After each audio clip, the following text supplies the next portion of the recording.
I am so excited that we are entering year 2 of the support from the fireworks community team. I am so excited to have them hosting us today. They're a creative co-working space focused on supporting the local community and uplifting creative entrepreneurs. Get a free day pass. When you book with them, you have to use code DRIVE, or if you go to see them in person to visit their beautiful space and meet their awesome staff, tell them Logan from Your Morning Drive sent you, and you'll get a free day pass to try the space yourself. Fireworks Co-working in Marietta, Georgia.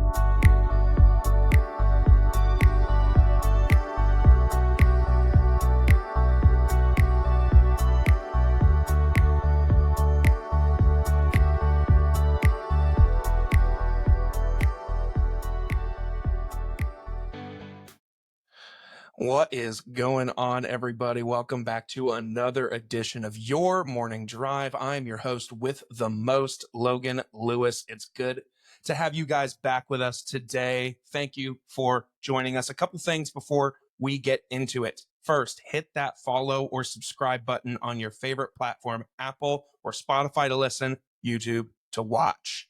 Please, on any of those platforms that give you the chance to, please leave a rating, a review, a comment, a like, anything of the sort on Apple, Spotify, and YouTube to help boost us and get us in front of more people. We'd appreciate it. For more content, updates, behind the scenes fun, and more, Facebook, Instagram, LinkedIn, everything across all of the things I just described is just at Your Morning Drive. Let's get into it. My guest today is originally from Connecticut. He studied tourism and hospitality and began his career in hotel operations before transitioning into sales. In 2016, he moved into destination marketing, starting in Dunwoody before relocating to Cartersville in 2022. Currently serving as the president of Cartersville Museum City, working to promote the area's rich cultural and historical attractions and getting people to come visit. Him and his wife live in Woodstock with their daughters, Quinn and Rowan. Rowan, right? That's right. And they're excited to welcome another member of the family, a baby boy, in August. Please welcome my new friend, Stephen Schumacher. Thank you for having me. This is exciting. Yeah, man. And congratulations on the baby boy coming. I did one job one time, so that's the best part. There you go. There you go, man. Good stuff. How are you? Good. How's the year going for you so far? Very, very busy. A huge rebrand. The Cartersville Museum City, like you said, was a huge change for us. Known for our museums in Cartersville, but having to, you do a lot of research and you find out what drives people to Cartersville, literally and figuratively, and it's the museums. It's such a unique thing that we have with the 3 world-class museums, the Savoy Automobile Museum, Telescience Museum, and the Booth Western Art Museum. So knowing that, we kind of really wrote into the name and put it into our actual branding, because a lot of these tourism organizations will say they're visit or discover or explore, and we tried doing a cool phrase with calling ourselves only in Cartersville, Bartow, like things you can find only there. Sure. And it's cool as a slogan, but not necessarily as a brand. And so we launched that at the beginning of this year, and it's gone pretty well so far. People are resonating with it. Yeah. I mean, just living there and being a guy who sees the branding out and about, who spends plenty of time downtown, maybe too much time. You can never spend too much time. Yeah, there. I was just going to say. Don't loitering, just make sure you're buying stuff. Yeah, absolutely. I mean, I didn't even know it when we moved to Cartersville. I mean, if I'm being honest, and a lot of people might be able to relate to this. I mean, a lot of people moved to Cartersville in the last couple of years because it was affordable, sure. As opposed to, my wife teaches in Cobb County and I work remote. So it doesn't really matter where I work. But at the time, before I worked remote, I worked in Woodstock. But either way, I don't mind spending time in the car. Sure. But regardless, we thought we can't, even as first-time home buyers, as young people, there's no way we could afford to live in Cobb County. So, that's fine. We both don't mind being in the car, so driving is not an issue. And so we were like, yeah, let's try Cartersville. We've heard some things. We've heard that it's growing. We heard that it's popping. So we headed down and we didn't look back. We looked at houses and we said, this is the area we want to be in. And then bada bing, bada boom, we're there. And where about Cartersville? We are literally right across the street from the AMC movie theater. Oh, sure. And the townhomes that they threw up there over the last couple of years. I am right there. There's a lot of hodgepodge builds like that, but eventually as they keep building more, they're going to connect more. And often you're seeing a lot of older things getting demoed and then rebuilt. So I think there's a lot of, potential that I don't think Cartersville saw or had really a big vision or a city plan prior to maybe like last year, which is, unfortunate, like the gigantic bridge that goes over the cool historic part Sure. that they built in the 80s that blocks the history museum that used to be the old courthouse. And so a lot of things that were oops back in the day that they're trying to, either work with what they've got. We have that bridge now. There's an art gallery under there that people don't even know about. I did not know that. Yeah, it's gallery under the bridge. I'm the chair of the Art and Bartow Arts Commission. And so Hannah Cook runs that right now. And I say right now, she'll be there for as long as she wants to be because she's so incredible. And so she had the idea of putting in on each of the pillars framed artwork that gets rotated every like 4 months. So that's why that's there. So, okay. Yeah. And so the bridge had been there forever. And so we can't change that. And right. So let's make it pretty. There's a new master plan that the city just got that they're looking at beautifying it even more by painting the pillars or even painting under the bridge. Because right now they power washed it and painted a solid color, but to maybe do some sort of design when you look up and maybe add lighting in there, just because there are a lot of businesses under that bridge there and trying to activate it now that the downtown is thriving compared to where it was 15 years ago. That's kind of what they're trying to work with. So I'm not surprised. I mean, that makes so much sense now that you say that. It's so funny. I can't wait for all the little tidbits I'm going to learn here, just as somebody who's lived in Cartersville for 2 years or so now. Sure. And I love it, man. The only thing we don't have, and I don't know where we'd put it, we'd have to put it out a little further away from downtown. The only thing we don't have is like a Sam's or a Costco. Chang's too. If there's a P.F. Chang's, then you've succeeded. No. Yeah, Sam's. So the Costco one, I found it funny that I live in Woodstock and the Costco is like 5 minutes from my house. Yeah. I find out that people from Cartersville either go to the Kennesaw one or the Woodstock one based on where they live. I think give it 5 more years as Emerson, Cartersville, everything grows and Ackworth grows, that there's going to be a need to put one right off of the strip in downtown Cartersville, because that growth outward up into like even Dalton, they're going to have to now come in, because I know some people in rural areas of other parts of the country that will make a day out of going to a Costco because it's 3 hours away. Wow. And they have to plan it out. Like my friends that moved to West Virginia, there's 0 Costcos in West Virginia. Wow. Yeah. So they have to go over the border into like Pennsylvania, like 2.5 hours to go to Costco. So it's like a once every 6 months endeavor, and they make a trip out of it, which is, we're spoiled for sure. Yeah. I mean, similarly, we go to the Kennesaw one or Dallas, just to switch it up a bit, but usually Kennesaw, just because it's right off of 75 down there on Barrett. But everybody in the Facebook group say, we need this, we need that. And I said, give it some time. And especially with Emerson doing what it's doing too. And with Lake Point exploded over the last couple years too. So and someone like me in Woodstock, I would love it if that Costco wasn't as busy as it is. So even if there is some light decompression, at least as a whole, Costco, who always knows what it's doing with their stock prices and how much money they're making. But my sister works for them, actually. She's just celebrated 20 years at Costco. But it'd be nice to not have to, because it's, the Woodstock one's across from the Woodstock City Church. Yeah. And so if you time it wrong. So on Sundays, that's a bad day. That's a bad crazy. day. And there's that meme, that says like me in church, and it's like being all pleasant and shaking hands, and it's like right after, and it's like pushing people to get out of the way. It's not that bad, but it's certainly extremely crowded on those Sundays. So the best time to go is like a Tuesday at 3:30. What's funny about that, man, is so my wife's a teacher, so she gets out of work right at 2:30, 3 o'clock. And some days, and since she teaches in Kennesaw, she says, I'm going to hit Costco before I come home. But even during the week, man, I'm convinced Costco is like Chick-fil-A. No matter when you go, it could be 10 o'clock at night or 10 o'clock in the morning. They're slammed at all times. You're like, you go to a Costco or a Chick-fil-A, and it's 3:30, and you're like, why is there 17 cars in the drive-thru? Right. Who's eating Chick-fil-A right now? But I've gone on road trips where I've stopped at random times, and it's like, hey, that's probably why. Yeah, absolutely. I mean, my sister has worked at a Chick-fil-A in Ackworth for, I'd say, probably a couple months now. And similarly, as soon as she gets in, I'm like, tell me all the secrets, tell me all the stories. And she's like, yeah, it's busy from the time we open to the time we close. Okay. And it sucks. It's cool because usually people are really nice. They treat us really nice because it's Chick-fil-A and it's like the classier of fast foods. But for the most part, I mean, it's busy all the damn time. If it's not busy, it's weird. It's like, what's going on? There's like, something's wrong. This is the Chick-fil-A that's not saying it's my pleasure, obviously. And what kills me about Chick-fil-A is we moved here in 2013, and there's some stuff I'd love to rub into family, saying about, oh, we have this or we have that, versus up in the Northeast. And we had there was no Chick-fil-A up there at all. We moved here in 2013.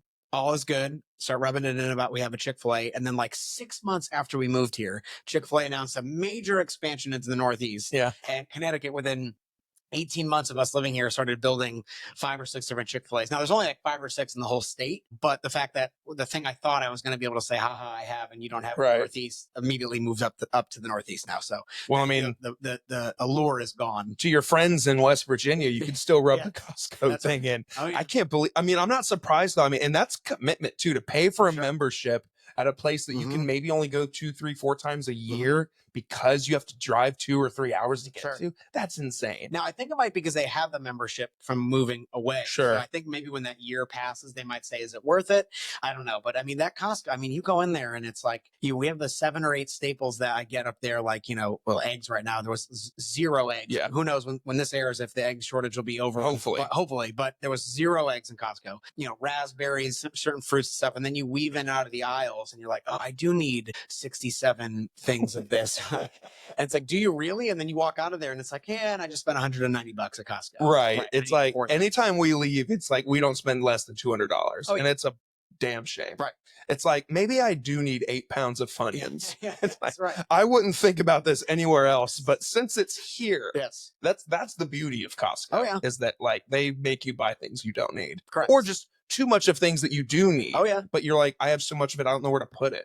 We absolutely, that is not a joke, bought like a 4-pound bag of Funyuns a few months ago. And it was this. I knew you were telling the truth, because nobody just throws out a 4-pound bag of Funyuns without actually. That's oddly specific. Oh, yeah. Oh, yeah. Oh, yeah. So now you know what kind of person I am. So you're from Connecticut. Your morning drive is also present to us by Good Days Canned Cocktails. Good Days are a classic cocktail brand created in a convenient, ready-to-drink canned format for any occasion, whether it's a pool day, a boat day, a beach day, a graduation, a wedding, a bar mitzvah, anything in between. Good Days are there for you. Good Days are ahead when they are in your cooler, your fridge, your anything in between. Good Days has your back. If you want to be one of the first to try their drink, you can do so by visiting drinkgooddays.com/pages/find-us to find a store near you selling their drink. Of course, you must be 21 years of age to consume and purchase. Born and raised there? Born and raised. Grew up in a town called Naugatuck. It's a small, like, kind of industrial town from like the 50s. There was a Goodyear rubber plant there, a bunch of different factories. It was kind of that kind of classic factory town from post World War II. And a lot of, I would say it's probably like second generation immigrants, like late 1800s that came over. So like my ancestry goes back to Germany, Italian, Irish. So those immigrants that came over. So I found a lot of lineage of my family coming over Ellis Island and all of that. My mom's side, the Berardi side, that's Italian from Southern Italy. The Curtin family, which is late 1800s as well, Irish, came over from Munster, Ireland. And so we have those like kind of connections of generations. And so, of course, I had the grandparents that went to World War II. Both my papa and grandfather went. My dad was born in the 50s. He was one of 9 kids. Wow. Yeah, so grew up with his father. My grandpa was the only income of the household and raised 9 kids in this tiny little house and was a factory worker. And my mom's dad was a milkman. Ask me how in 1950s you make a salary, a wage off of delivering milk in the glass jar. And he was a custodian. So it's like very, very kind of old school thing. And we grew up there, and it's a nice little small town. My dad became he was actually a candy man. So if you ever had Mounds and Almond Joys, so they were exclusively made for the entire world in Naugatuck, Connecticut. Really? At a plant called Peter Paul. You remember the old Mounds and Almond Joys, they would say Peter Paul on the top. That was the factory. In 2007, they closed in Connecticut like everyone else does, and they flee that state. Moved to Virginia where the taxes were better. But he was there for almost 30 years, and his job was the machine where the chocolate poured onto the coconut. So wow, pretty cool job. Worked that kind of line shift, moved his way up there, and it was pretty cool because he'd come home with fresh off the line candy in his pocket, smelling like coconut and chocolate. And my mom was a nurse, a part-time nurse, and raised us for the most part. And went to a school called Central Connecticut State University. I always say it's the kind of school where when you watch college basketball, and but when this airs, it'll be into March Madness or close to the end, and you see that first week of schools where it's like they look like they're in a high school gym, and you're like, what the hell school is this? It's like East Tennessee Northern State University College, and you're like, what? And their mascot is like the tables. And you're like, okay, cool. That was our school. We were like the safety school for UConn or not Yale. Nobody ever applied from Yale and Central, but great school. Hey, you don't know that, man. Yeah. Someone really failed miserably or had really lofty expectations. One guy listening to this is like, wait, that's me. Yes. I wanted to get in so bad. But we're that school. We actually won my junior year. We actually won our league, which meant our conference, which means we went to the tournament. Which was huge for you guys. Yeah. We were one of those 16 seeds that plays the 1 seed. Yeah.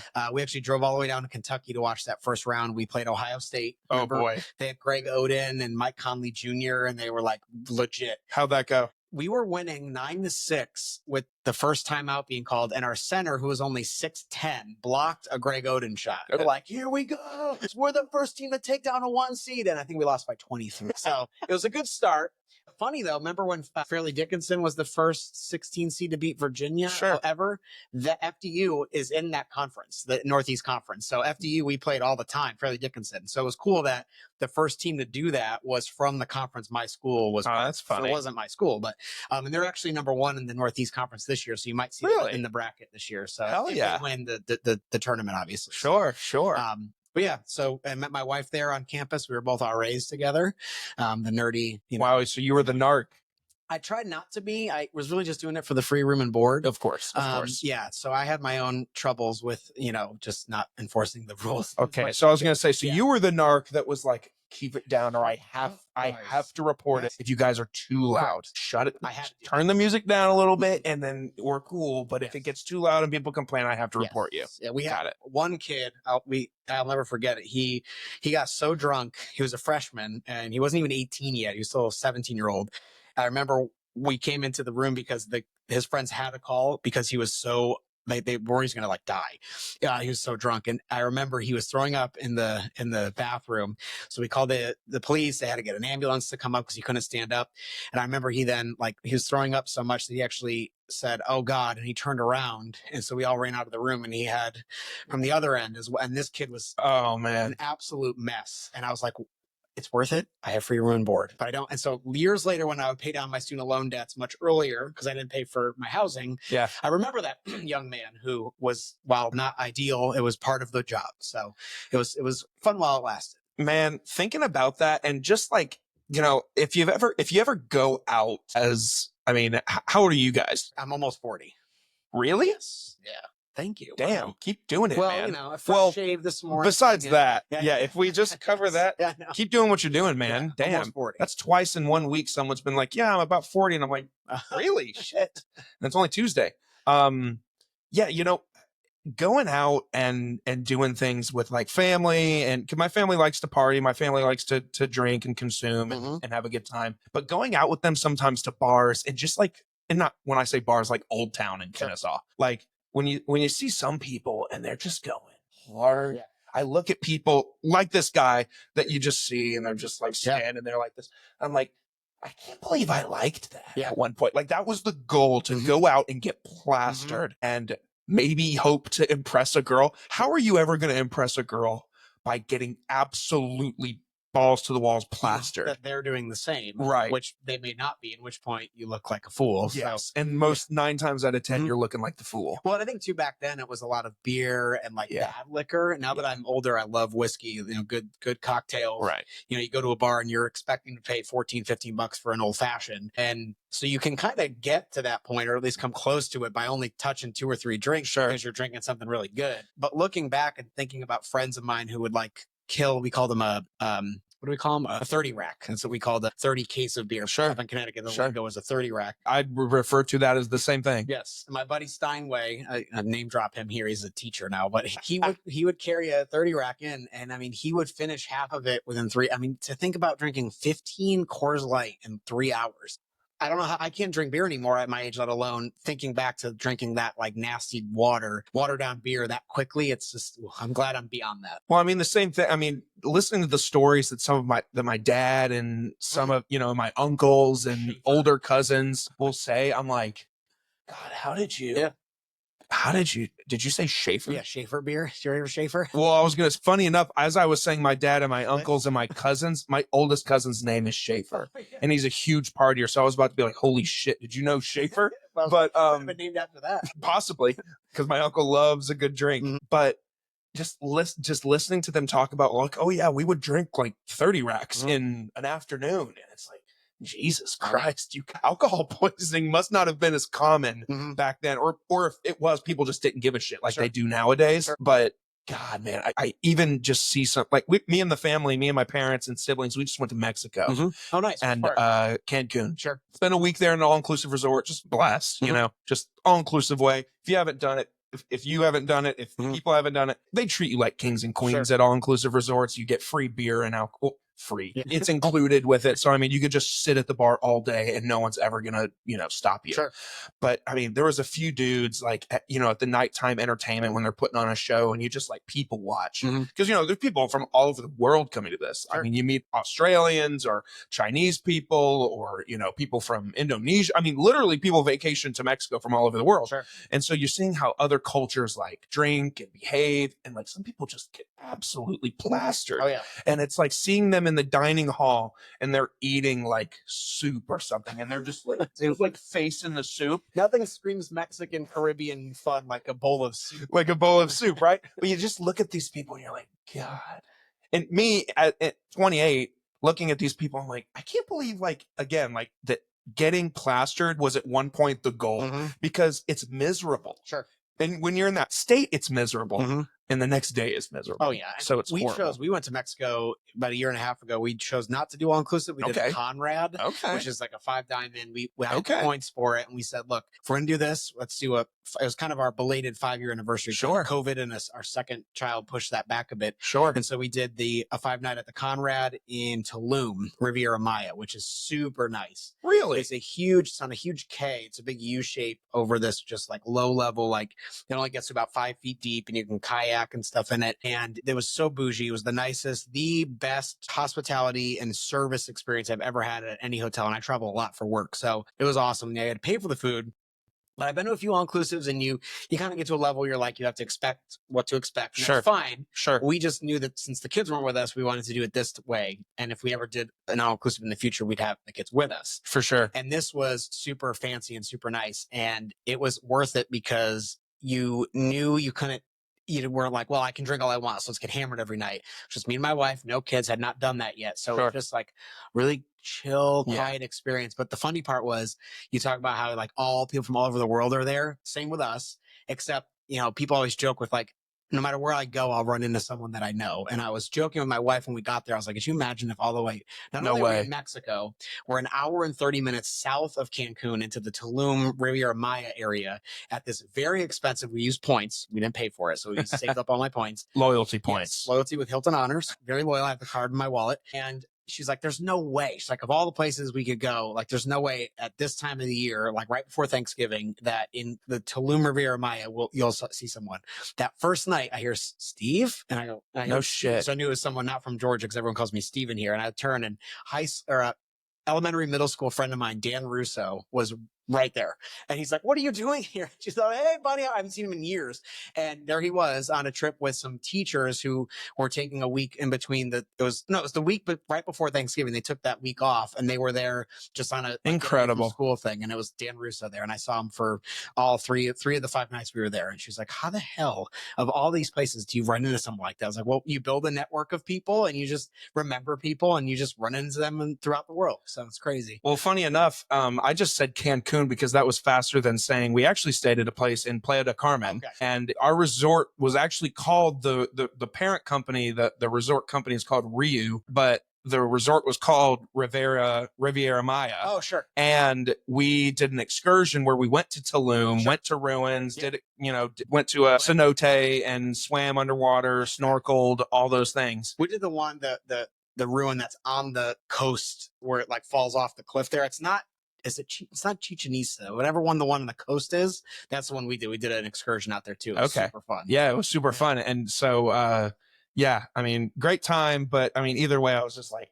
people are wild. Yeah. I mean, and my father, I mean, he knows who he is because he's my father, but he got absolutely trashed the first night. And I was like, Dad, flex. He's taking his whole family, daughter-in-law to Mexico.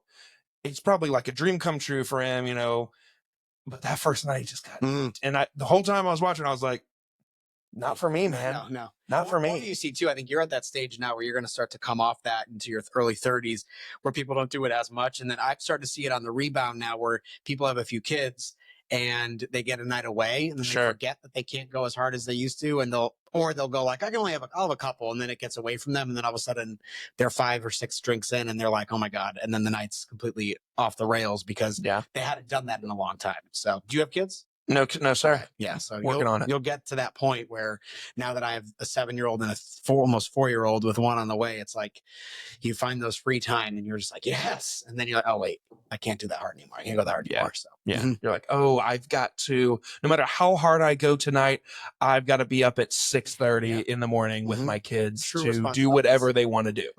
And there's that's no going to suck. stopping that. There's no stopping the pitter patter and the feet coming in. So enjoy that for now. Sure. I will absolutely take advantage of it. We're some of the only friends in our kind of circle that don't have kids right now, don't have kids yet. So whenever they're just like, sorry, I can't go out. Sorry, we can't go from the dinner to Mazzy's or we can't go somewhere and play pool because we have to put our kid down or go relieve the babysitter or something. I'm like, that sucks. I'm going to continue having a good time. But yeah, we'll absolutely take advantage of that while we can. So when you guys move here, so how old are you guys when you moved to Georgia and why Georgia? 2013. My wife was fresh out of college for just under a year at that point. This was February of 2013. She graduated May of 2012. She had gotten a job several months later at Carter's, the baby clothing store in Oshkosh B'gosh. Yes. They were based in Midtown and they were moving in 2012 to Buckhead. If you drive through Buckhead, you see the Phipps Tower that says Buckhead or Carter's on it. Yeah. They were moving and consolidating. They had like 6 satellite offices in the country. One was in Connecticut in Shelton, which is where she actually grew up. Which is actually the home of the wiffle ball. If you ever played the wiffle ball, look on the box. It says Shelton, Connecticut. Really? They're made only in my wife's hometown. What other fun Connecticut facts can you tell me? The state bird is the American red robin. I don't know. I love that. True. Dude, I've never met anybody from Connecticut, this is a great week for me because I just did a show with somebody the other day and they're from New Hampshire. And I was like, wow, this is great. I'm talking. And that same day I was like, wow, this is great. I'm going to talk to in a few days to a guy from Connecticut. I'm just filling in the gaps right now. I will say one thing though, is like none of us, people lump us in as New England as one thing. Sure. And every state is so different with its own loyalties. I remember when I first got here and our Chamber magazine did a piece on me and they wrote in there, originally from Massachusetts. Now I'm a New York oriented guy over a Boston guy. I'm a Patriots fan because I live in New England, but all my sports teams are like New York based and then like UConn, obviously. But when I brought that up and I was like, oh, you should have ran that by me. I'm, like, it's fine. Massachusetts, Connecticut, same thing. And I was like, that's like saying to someone, Alabama, Georgia, same thing. And they were like, whoa. I was like, yeah. I know. Please don't associate me with massholes. Yeah. That's not what I am. I mean, it's not, go to it. Boston is fine. I'm a New York oriented guy. But, so she had gotten this job and they were like, if you want to keep it, you've got to move to Atlanta where we're moving everybody to this headquarters. Now, her sister, Colleen, got out of Connecticut very early, went and studied abroad in England, and then went to school at GW in DC, and then stayed in DC. So her family is not as close as I am with my family, and no one had ever really left. My cousin Ryan moved 4 or 5 years earlier to Rhode Island, which is next door, 2 hours away, and it was this big deal that he was moving so far away. Oh God! So you guys coming down here was like, holy shit, man is shifting the tides. Wow. So either it took a trip to, I'll never forget it. So Connecticut's known for New Haven style pizza. If you ever heard like Dave Portnoy goes to Pepe's and Alley's, and so we'd go there all the time because it's 20 minutes from Naugatuck, and so we went to Pepe's with Mary Kate and her sister and brother-in-law and dad, and they were like basically pressuring me like, you gotta give it a shot. And we were just dating at the time, so I kind of could have been like, see ya, but I wanted to be with her and stay with her. So I was in the hotel business, and I was at a Crown Plaza in Danbury, Connecticut, and they had just talked about renovating a Crown Plaza in Dunwoody in Atlanta. And so I got an interview when I was considering going down with her. And so we got I got the job from that as a sales manager. So it was like, okay, we can actually make this move. Sure. And so we made the move in 2013, knew absolutely nobody down here except for one guy that I went to high school with, who I actually am very close with today, and his whole family. So that was nice to have kind of Sure. that one link that we ended up growing with their family, and they have kids and stuff. So that's cool. But we knew nobody, moved to Brookhaven in a little apartment, 2-bedroom apartment. And I'll never forget that first night where I was like, I'm 1,000 miles away from anyone that I know in this strange city that I'm just taking a shot at. And fast forward 13 years, married down here, 2 kids down here, a third on the way, bought multiple houses, a townhouse, sold that for the house in Woodstock. And I have absolutely zero urge to go back up there. I mean, we Really? visit people and it's cool, but from the taxes to the opportunities in this major metro market, I mean, Connecticut it's not dying the way like California and parts of New York are, but it's, certainly stagnant. There's not new businesses moving there. Like every week, the governor announces some new company that's coming here, and you look in Connecticut, and they haven't had a new thing built there in,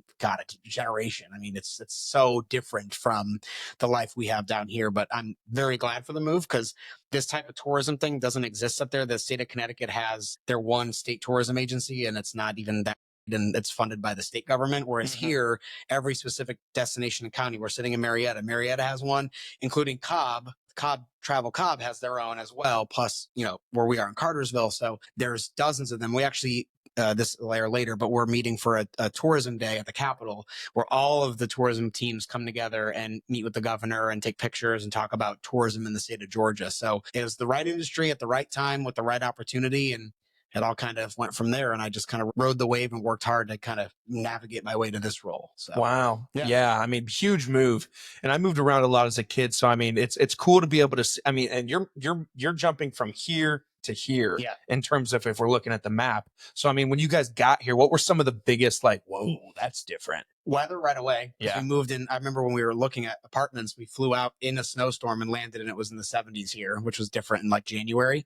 And then the week we moved, it was cold up there and it was beautiful here. I was so shocked at how quickly spring comes. Like spring starts and like late. It's been late this year because it's been a really cold year this year. Yeah. But most of the time, spring pops up at that last week of February, and you can already see some of the trees have that pink on them right now.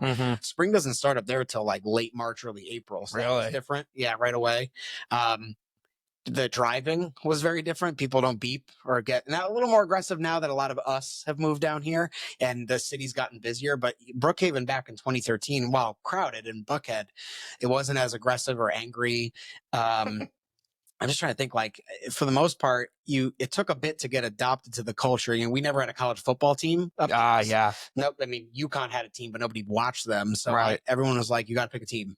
Who'd you identify with? Georgia. Okay. So, I mean, I lived in Georgia, that it made sense at the time. Tech wasn't anything. And so like, you have to pick a team. And so obviously the last few years, people were like, oh, Mr. Bandwagon. I was like, no, if you recall 2013 to 2021, before they actually won, there were some heartbreakers. The Tennessee Hail Mary, the Auburn, the prayer at Jordan Hare or whatever. I think that one was where they tipped it and they caught it. Yeah. All these different plays where they lost the national championship to Alabama. So they were always decent, but not to where it was like I was hopping on because I was used to winning. Patriots were winning all these Super Bowls, and the Yankees and the UConn Huskies. So, but it was fun to kind of jump into that. And I always mocked college football. I'm like, what? College football is boring. The NFL is so much more fun. And then that first weekend of college football down here, I was like, oh my God, this is not culture. Yes. And then I went to an Alabama game. I went to a Georgia game, and I was like, oh, okay, this is far bigger and different than what I ever could have. It's like a movement. True. It's not even, it's bigger than sports. Yeah. Oh yeah. It's like a damn rally. Yeah. It's like you go in there and everyone's getting plastered, or they're enjoying the game, or they're there for the concessions. I mean, it's a whole thing. Similarly, I mean, I moved around the country a lot growing up because my dad was in commercial construction. Sure. So, I mean, we were all over the place. And I mean, we lived in Oklahoma for a while. And similarly, we got there and someone was just like, hi, welcome to the neighborhood, OU or OSU. And we were like, we don't really know. They're just like, oh, that's fine, but you got to pick one. Yes. And I was like, okay, how about OU? And they're like, yeah. And then they leave, and you're like, "What? Wasn't that dish for me?" But same thing when it got down here, it was just like Georgia's like the shit, and I was like, okay, it's like just another football team. Sure. But like again, people rally in the South for football specifically. Big time. When were you in Oklahoma? God, how old was I? I think that was when I was that was freshman and sophomore year of high school, 8th grade, 9th grade, and 10th grade. Yeah. Okay. I'm trying to think because you were probably after the fact when Oklahoma's quarterback, OU, his name was Nate Hibble. Did you ever know who he was? He Sounds won the familiar. Rose Bowl. Okay. He actually was roommates with my buddy, that guy I was saying that like was from Naugatuck that moved down there. Yeah. They were roommates, and I didn't know he was the starting quarterback for Oklahoma and won the Rose Bowl. At the time, he was the purveyor of Gusto. You know, the restaurant Gusto? They sell bowls here in Atlanta. There's like 7 or 8 of them. Is this Gusto, the exclamation point? Yeah. He owned the one location in Midtown. And I was like, oh, I'm like, why does he have a roommate if he owns a restaurant? And then you're like, oh, when you open a restaurant franchise, you're dirt poor because you have no money. Nothing. Yeah. Well, now he's on the cover of Atlanta Business Chronicle, and the AJC is doing profiles on him. Dope. Forbes did a thing on him, and he has, I think, 12 locations now. He just put one in Dallas. Jesus. He grew this brand. It's such a cool concept because it's super healthy bowls. It's very easy and clean. They have a drive-through model that they built. And so then I found out that he was Oklahoma's quarterback that won the Rose Bowl. And I was like, this is crazy. That's so dope. Yeah. And so now he's growing it to where I can picture him in like 10 years. I got to get him to see if he'll come on this. In like that'd be sick. Years, he will probably sell that, which will grow to probably 30, 40 locations. Oh, Jesus. To like a Focus Brands or an Inspire Brands, cash out at, 40, 50 million, and then walk away in his late 40s being a millionaire. It's a cool story that he's on to. I thought about that because he was Oklahoma's quarterback. Yeah. That's dope. Wow. Yeah. What a story that he's got. Everyone has one. Everyone does want to have one, dude. That's what I'm saying. That's why we're here. So you started in the hotel industry, right? So when you were in school, when you were in college, when you were an RA, when you were an asshole in college, why the hotel industry? Why hospitality? Was your family in hospitality? I mean, what drove you to kind of chase that path? My hatred for what I thought I wanted to do. So I went to Central. CCSU is known for pumping up teachers. It's a teacher heavy school, really good education program. I thought I wanted to be a high school history teacher. Loved history, loved American history. So did I in high school. Yeah. I was like, I'm going to teach about the Civil War and love it. 100%. Geography, loved geography. Then got to college and got into the program and got into the you got to do research and projects, and you're going to got into what that was. As I was starting to learn, I was president of my college Republicans up there. I was the drum major of the marching band. So I was in clubs where I was in front of people and starting to and I had done acting in high school. And I was like, to just think about sitting and researching stuff and just sitting in a classroom where you're only teaching, you're performing for 20 something kids every time, but it's over and over. I was like, I don't want to do this. So that set me back in college as far as I had all these credits that I couldn't use. Yeah. And in the geography minor they had a tourism and hospitality studies program. So I thought about what that meant, hospitality, hotels, I love going to hotels and that experience. And it's kind of a BS program, not like Bachelor of Science, bullshit. It was not, it really was a BS, but it was or BA, but it wasn't. They didn't know anything. I look back at these teachers, these professors I had, they didn't know anything. They used a very minimal amount of what they did growing up. One guy owned a bed and breakfast in Colombia or some South American country. And he was teaching us hospitality. He didn't know Dr. Truly. He didn't really know anything. But in that process, I was like, well, I got to get a job. So there was, that hotel chain Extended Stay America. Yeah. It's renovated more recently, but it is not. It was a pretty low level brand of hotels. And there was one right down the street from the college. So I just got a front desk job, $10 an hour, just doing check-ins and stuff, learning the night audit, all that stuff. And then happened chance when I graduated college and got into the, at that point it was 2008 when the market was still not great. And so there weren't a lot of jobs. One of the other extended stays a couple towns over had a general manager opening to run the hotels. And it was only 110 rooms and I was only 23.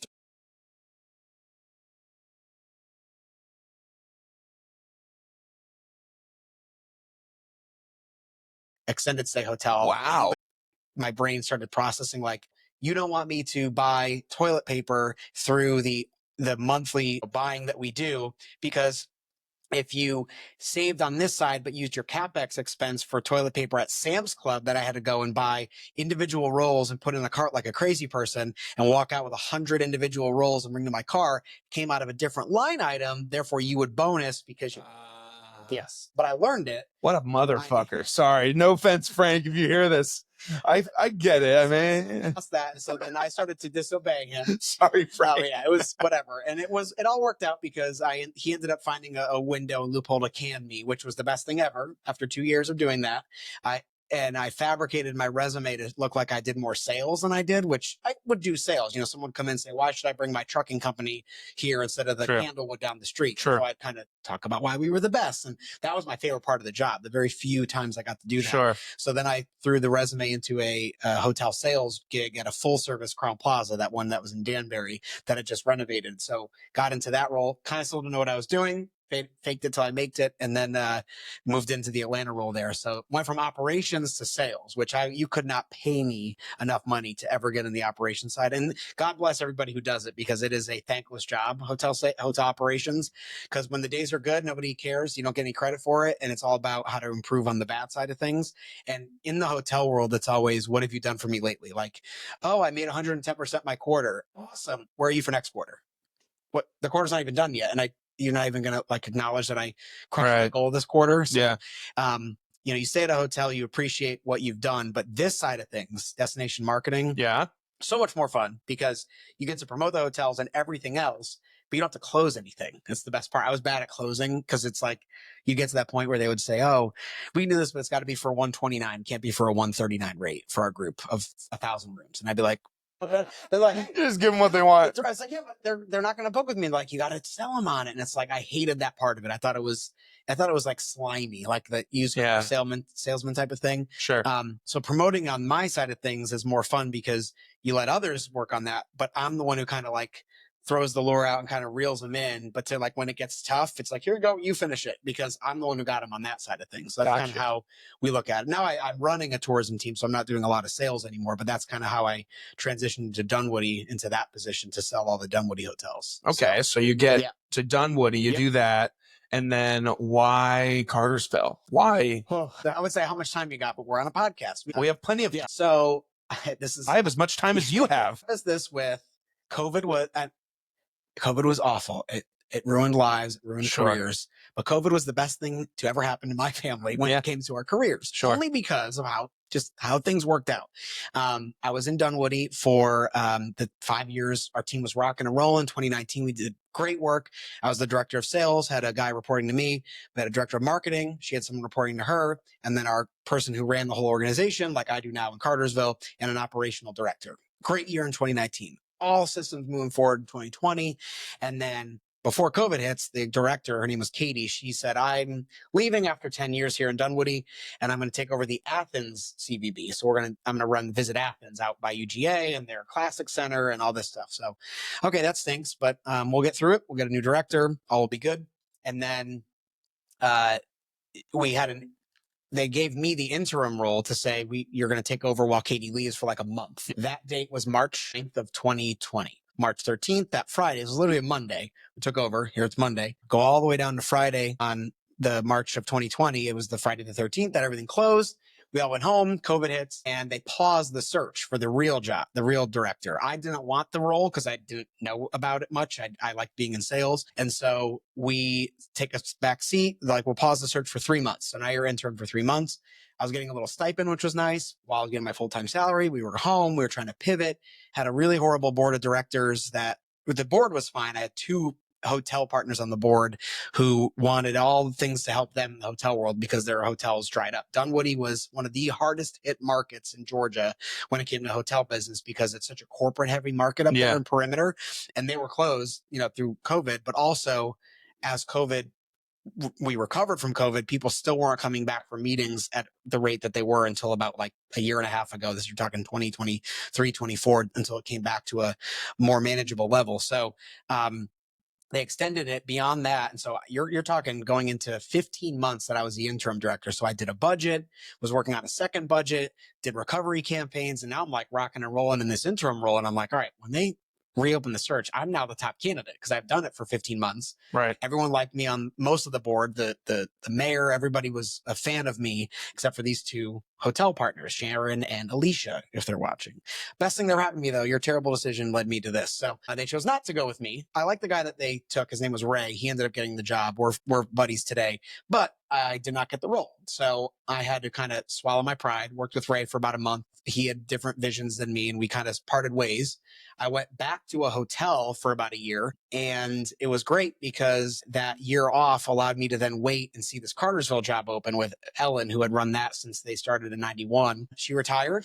I had that background experience in Dunwoody and applied up there. And since I would like to say the advantage was that I think people didn't know much about Cartersville because the prior marketing with Ellen was a lot of old school marketing with print and all this stuff. And so it hadn't really caught up with the new age of digital marketing. Right. Which was fine for the time. Exactly. Museums started to grow. Savoy was built during COVID. So it was a lot of like hurry up and wait with COVID for her while she was wanting to retire. Right. So I always say that she handed me the keys to a gently used Porsche and was like, I've kept it in the garage. Go floor it now. I'm done. And so we did that. And so I get that job and all of a sudden it explodes on the scene. And we have these museums. We have Barnsley Resort. We have Lake Point. And it was the best thing because as much as I love Dunwoody, you're kind of this perimeter kind of pigeonhole of like, we have these hotels, a mall and MARTA. And that's kind of what we're selling with some local stuff. And it's good. I love doing it for the 5 years I sold it, but there's so much more to sell in Cartersville that has really, grown and my board gives me the flexibility and freedom to be on boards. I serve on 3 different boards. I, got the Chamber Impact Award in Cartersville a couple months ago for a 40 under 40. I was in Georgia Trend's 500 most influential leaders in the hospitality section. I did Dances with the Stars last Saturday. I was going to say, damn, I didn't I don't know where the invites got sent out for that, but I saw a couple people post pictures from that. And I was like, what? Yep. I wanted to go to that. I did the Greatest Showman routine and we got second place, unfortunately, but it was these little things that I never thought was, you kind of got to broaden your horizons and see there's even bigger things out there. And Cartersville was ready to be the next big thing in Metro Atlanta. So that's kind of the journey. And I hate saying that because with COVID came a lot of people losing jobs, lives, obviously, but I can't not mention that it was the way it all lined up. If COVID doesn't happen, Ray gets that job. He was the top candidate prior to being shut down. Right. They paused it. 15 months goes by. He's still the top candidate. They hire him. He would have gotten it anyways. And maybe we would have worked together. He had a very different sales strategy, but who knows where that would have gone. And I wouldn't have had the 15 months of running a CVB. I would have never been qualified to apply for the CVB job in Cartersville. Everything happens for the reasons that they do. And I mean, I do the same thing. I mean, me and my wife met over COVID or just right before COVID. So we had that whole time to grow our relationship when nothing was open. Sure. So, I mean, all of our dates were watching, was watching TV and movies and going for walks wherever it was allowed. So, I mean, and COVID also gave me the opportunity to switch jobs a couple times and figure out, test a lot of things with the podcast and figure out what works and what doesn't work. So I loved, obviously horrible time. Thousands of people died. Millions of people died. Like God, thousands in Georgia, millions of people died.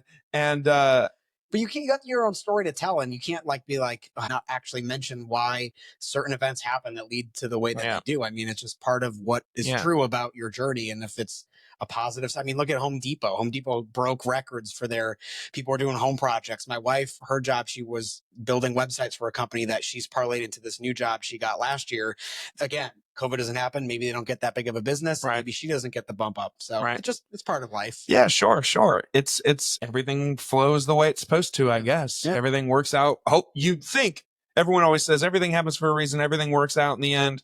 Sometimes you're like, does it though? But in this case, it does. Sure. So hell yeah. We love it. Yes.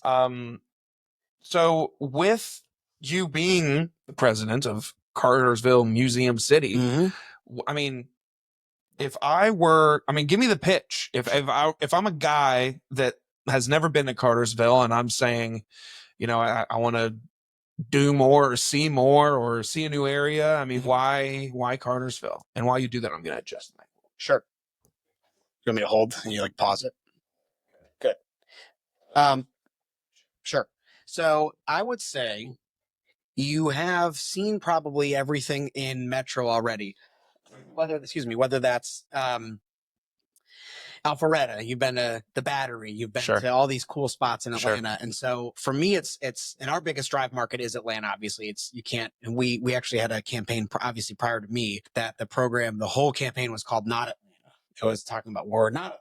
It's like, well, you also shouldn't talk about Atlanta that way because 80% of your visitors are from Atlanta. So if you're going to poo-poo on Atlanta, they're going to be like, well, then why the hell we go to Cartersville? Right. Interesting strategy. But interesting. Yeah, we look at it as it's the next cool spot that you have not visited yet. And that's kind of the pitch. And with the museums, while the Washington, D.C. obviously has a plethora of museums at the mall and all the free museums you get, Atlanta doesn't have that many. You've got the Fern Bank, you've got a couple of the Atlanta History Museum. World of Coke and Yeah, those stuff like that. They're museums mixed with kind of like a very specific niche thing. Yeah, very and ours touristy, and yes, but tourism. Heavy tourism, but like with the World of Coke and the aquarium and the, with them being right next to each other, and they do the thing where, you can see all three of them in a day. Like, cool, but that's it. Right. And a lot of times those visitors are from out of town coming in to see it. We want to capture the folks in Atlanta who, like when I first moved here, we went a ton of times, brought family. I haven't been to the World of Coke in probably 6 years. The aquarium I go to often because I have a buddy that lets us in. So that's cool. But That's badass. For the most part, well, table that for later. I need to write that down. His name is. Write that down. That's the perk about being dialed into the industry is you have connections and friends that end up, you kind of also help them out. You toss them museum tickets. Sure. When they want to come. But you have the ability to say, you can make a day trip out of it. We're a quick shot up 75, whether you're from, the Beaufort area, down in Atlanta, south of the airport. For everybody, it's 20 to 45 minutes to an hour of a drive. You have 3 museums. Depending on your interest, you can still find a way to do something at each museum. You've got the Car Museum, the Science Museum, the Western Art Museum, which you might even think, I don't care about art, let alone Western art. There's something about a good art museum that can bring anybody in, especially with the fact that they have a kids area in the basement area of the Alamo, as you will, but as of the actual museum. And it's situated right all near each other. Savoy and Tellus are a bit off the downtown strip, but the art museum is right downtown next to the history museum. I was just down there buying a bunch of gift cards for a raffle auction item that we have for a foundation. And I went into a record store, a boutique store, a coffee shop, and a fine dining restaurant, all within 2 minutes of each other walking, just to get these gift cards on top of all the other shops and restaurants that are there. You want to get truly away. We have Barnsley Resort. That's up there as well. That's part of Museum City's footprint. Now it's 30 minutes from Cartersville, but it's part of our footprint. And sure. Barnsley is just a whole world of its own. You have the luxury cottages, the inn, sporting clays, golf, horseback riding. They have different farm to table, you have different chef options at the restaurants there. So Barnsley is its own beast that can be a 2-night get away from Atlanta as well, or just kind of a day afternoon thing to grab lunch and grab, a round of golf. And then Lake Point Sports, that's the other one that it's hard to promote that in Atlanta, but a lot of folks are coming in from all over the Southeast to do a baseball tournament for 3 or 4 nights. They're staying over. How do we get them to not visit Woodstock as much as I love my hometown where I live, but stay in Cartersville because it's only 8 minutes from the campus. Right. And so we built a 2 different visitor centers on the campus. We have one in the Champion Center where the basketball and volleyball happens. And we opened a kiosk out in the baseball village. So we've activated those spaces. So when a mom is in between her son's game and they have 3 more days in Emerson or maybe up the highway in a Cartersville hotel, they'll go, wow, I didn't realize all this was there. Because prior to that, it was just Googling. And a lot of our competitors in Woodstock and the Battery are paying to move up and be like things to do at Lake Point. And the first thing is come to the Battery in Atlanta where we have an escape room and we have and it's like, yeah, it's 25 minutes away, but it's fun. And I don't blame them, but they would go that direction and drive 30 minutes south instead of 8 minutes north and check out cool museums and restaurants and shopping. So it's worked. We've run some numbers and year over year, 23 to 24, we've seen a 17% increase of crossover visitation with a data set we use. That is the Lake Point guest coming downtown grew by 17% from when we installed those visitor kiosks year over year. So it's definitely working. Yeah, I'd say so. How do you track that? There are so many of them. There's Arrivalist, Placer, Tourism Economics, Zartico. These are all lingos in my industry, and they all have their own ways of doing it. Mostly it's your cell phone. Are these all like softwares or apps or? Yep. Okay. There are companies that you pay and they zone things and they follow cell phones. Gotcha. We use Tourism Economics right now. They are good at measuring crossover traffic and where everybody's from, not how many visited. Some of the other ones will do multipliers based on the cell phone data. So it's dubious one way or the other, but it's pretty accurate. I mean, they can give you a decent read. It's not foolproof, but Tourism Economics is cool because it'll register actual phone data from the originating cell phone. So if you're from Alpharetta, it'll know your demo is Alpharetta and give me the demos of Alpharetta, not of you, of Alpharetta, saying that phone came from that market.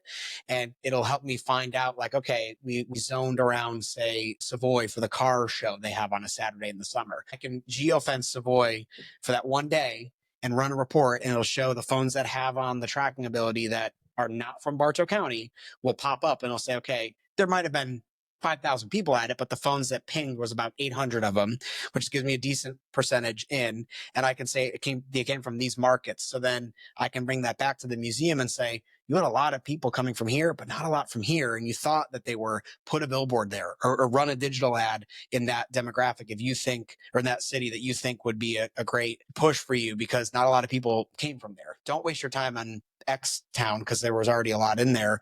And that just gives us the ability to market and promote better than playing the odds or what you think is the right strategy. Wow. Yeah. And that's expensive. Yeah. I was going to say, I didn't even know that any of this existed. This is a whole other thing. I mean, I knew it had to have existed because, again, how do you track and how do you grow and how do you, put money in the right places? But I mean, wow, that's wild. So off the clock, what is your, I mean, obviously, maybe not off the clock, maybe on the clock, what are your favorite restaurants in Cartersville? Because I have a list. I have 3 restaurants that I absolutely adore. I'm not going to put Mellow Mushroom in there because Mellow Mushroom exists in a lot of places. I love Mellow Mushroom pizza. It bangs as far as I'm concerned. I love Nagel's Bagels. Of course. I work with Kelly now. Thankful for the podcast because it's now grown that relationship, and I run their social media pages for Kelly and Rich, and they're great people, and I love hanging out with them and live music on Thursday nights. That's right. And so Nagels, love them, and even if I didn't work with them, great people, great food, great story, local story. Los Arcos in Cartersville, the one that was closed down forever when we first moved in. We were like, what the hell is this Mexican place that is down for as the first year we lived here because they're upgrading their parking lot, and it opened, and we're there once a week. I mean, it's easy. Their salsa bangs. Just great staff, also great people, cool setting, cool vibe, cool vibe, great drinks, great bartenders. Damn, what was the last one? Jefferson's. Sure. Oh, obsessed. Good wings, great wings. Sure. God, I was there yesterday. I'll elaborate on. I will agree with Nagels as a New York-based guy. Bagels, true. They definitely make a very good bagel. The jalapeno Asiago is my favorite. It's my wife's favorite as well. So they always leave that chunk of cheese in the middle that melts down in the middle of it, and I always pull it out and just, and it's the best. Heaven. But I'm a huge fan of Table 20. Yes, I think it's, Largos is awesome too as a more elevated experience, and I love David, the owner of, he owns Drown Valley and Largos, and he's on my board. Really? Yes. David Holt, big guy, tall guy. Good to know. Largos is very, very good. They just added an oyster bar, so that's going to be really big in the summer. So cool concept there. But Table 20, especially because they're open for lunch too. Allie and Christian, who run Table 20, they're really good friends of ours, and we've done a lot of promotions for them.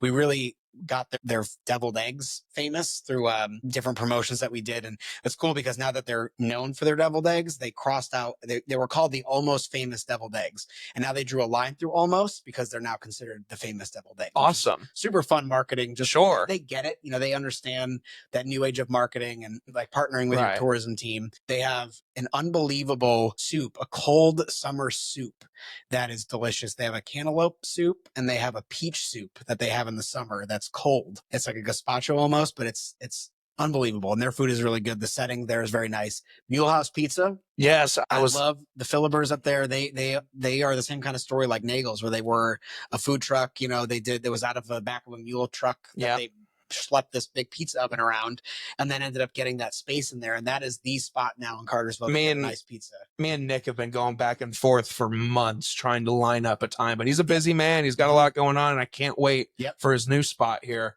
coming up here. It's going to be great. I can't wait to try it. But yeah, love their pizza. This is crazy. I was sitting here this whole time, and I was just like, besides Mellow Mushroom, what's the best pizza spot? Mule House. That's the one. We went to Mule House for the first time the day that we came to look for houses. Sure. And so now it's got kind of a special place in our hearts of like, oh, well, we went to Mule House and on the day that we decided to come look for a house. And that's the same day we found a house. Sure. So yes, it was just meant to be, and maybe Mule House did it. I don't know, but great people. I like Nick a lot. He's a great guy.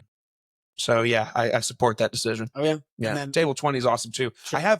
I got connected with Allie months and months and months ago, and she gave me Christian's number so I could interview Christian. And then in this moment, I just remembered it's probably one of those texts that you open and forget to respond to. Yeah. So I literally notated text Christian after this because I need to get him in here.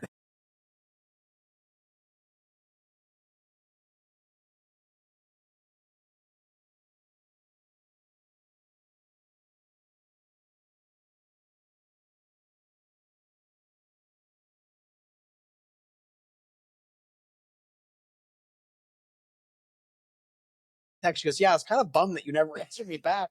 And I was like, I didn't mean to do that. I must have read it. I was like trying to like, what was I doing at that point? And there was a reason. I think I was like putting the kids to bed or something, that I missed it. And then it just kind of went down and she never responded again. And I was like, I'm so sorry, you feeling okay? And Wow. Yes. Yeah. I mean, it happens to the best of us. Yes. But that's a thing. I'm curious to hear, I mean, what's your day-to-day like? Are you just all over the damn place? How do you do what you do and do all that you do for Cartersville and the businesses around and the tourism and all those things and the museums, and then also have 2 children, 1 on the way, a wife, friends? I mean, how do you do it all? What's your day-to-day?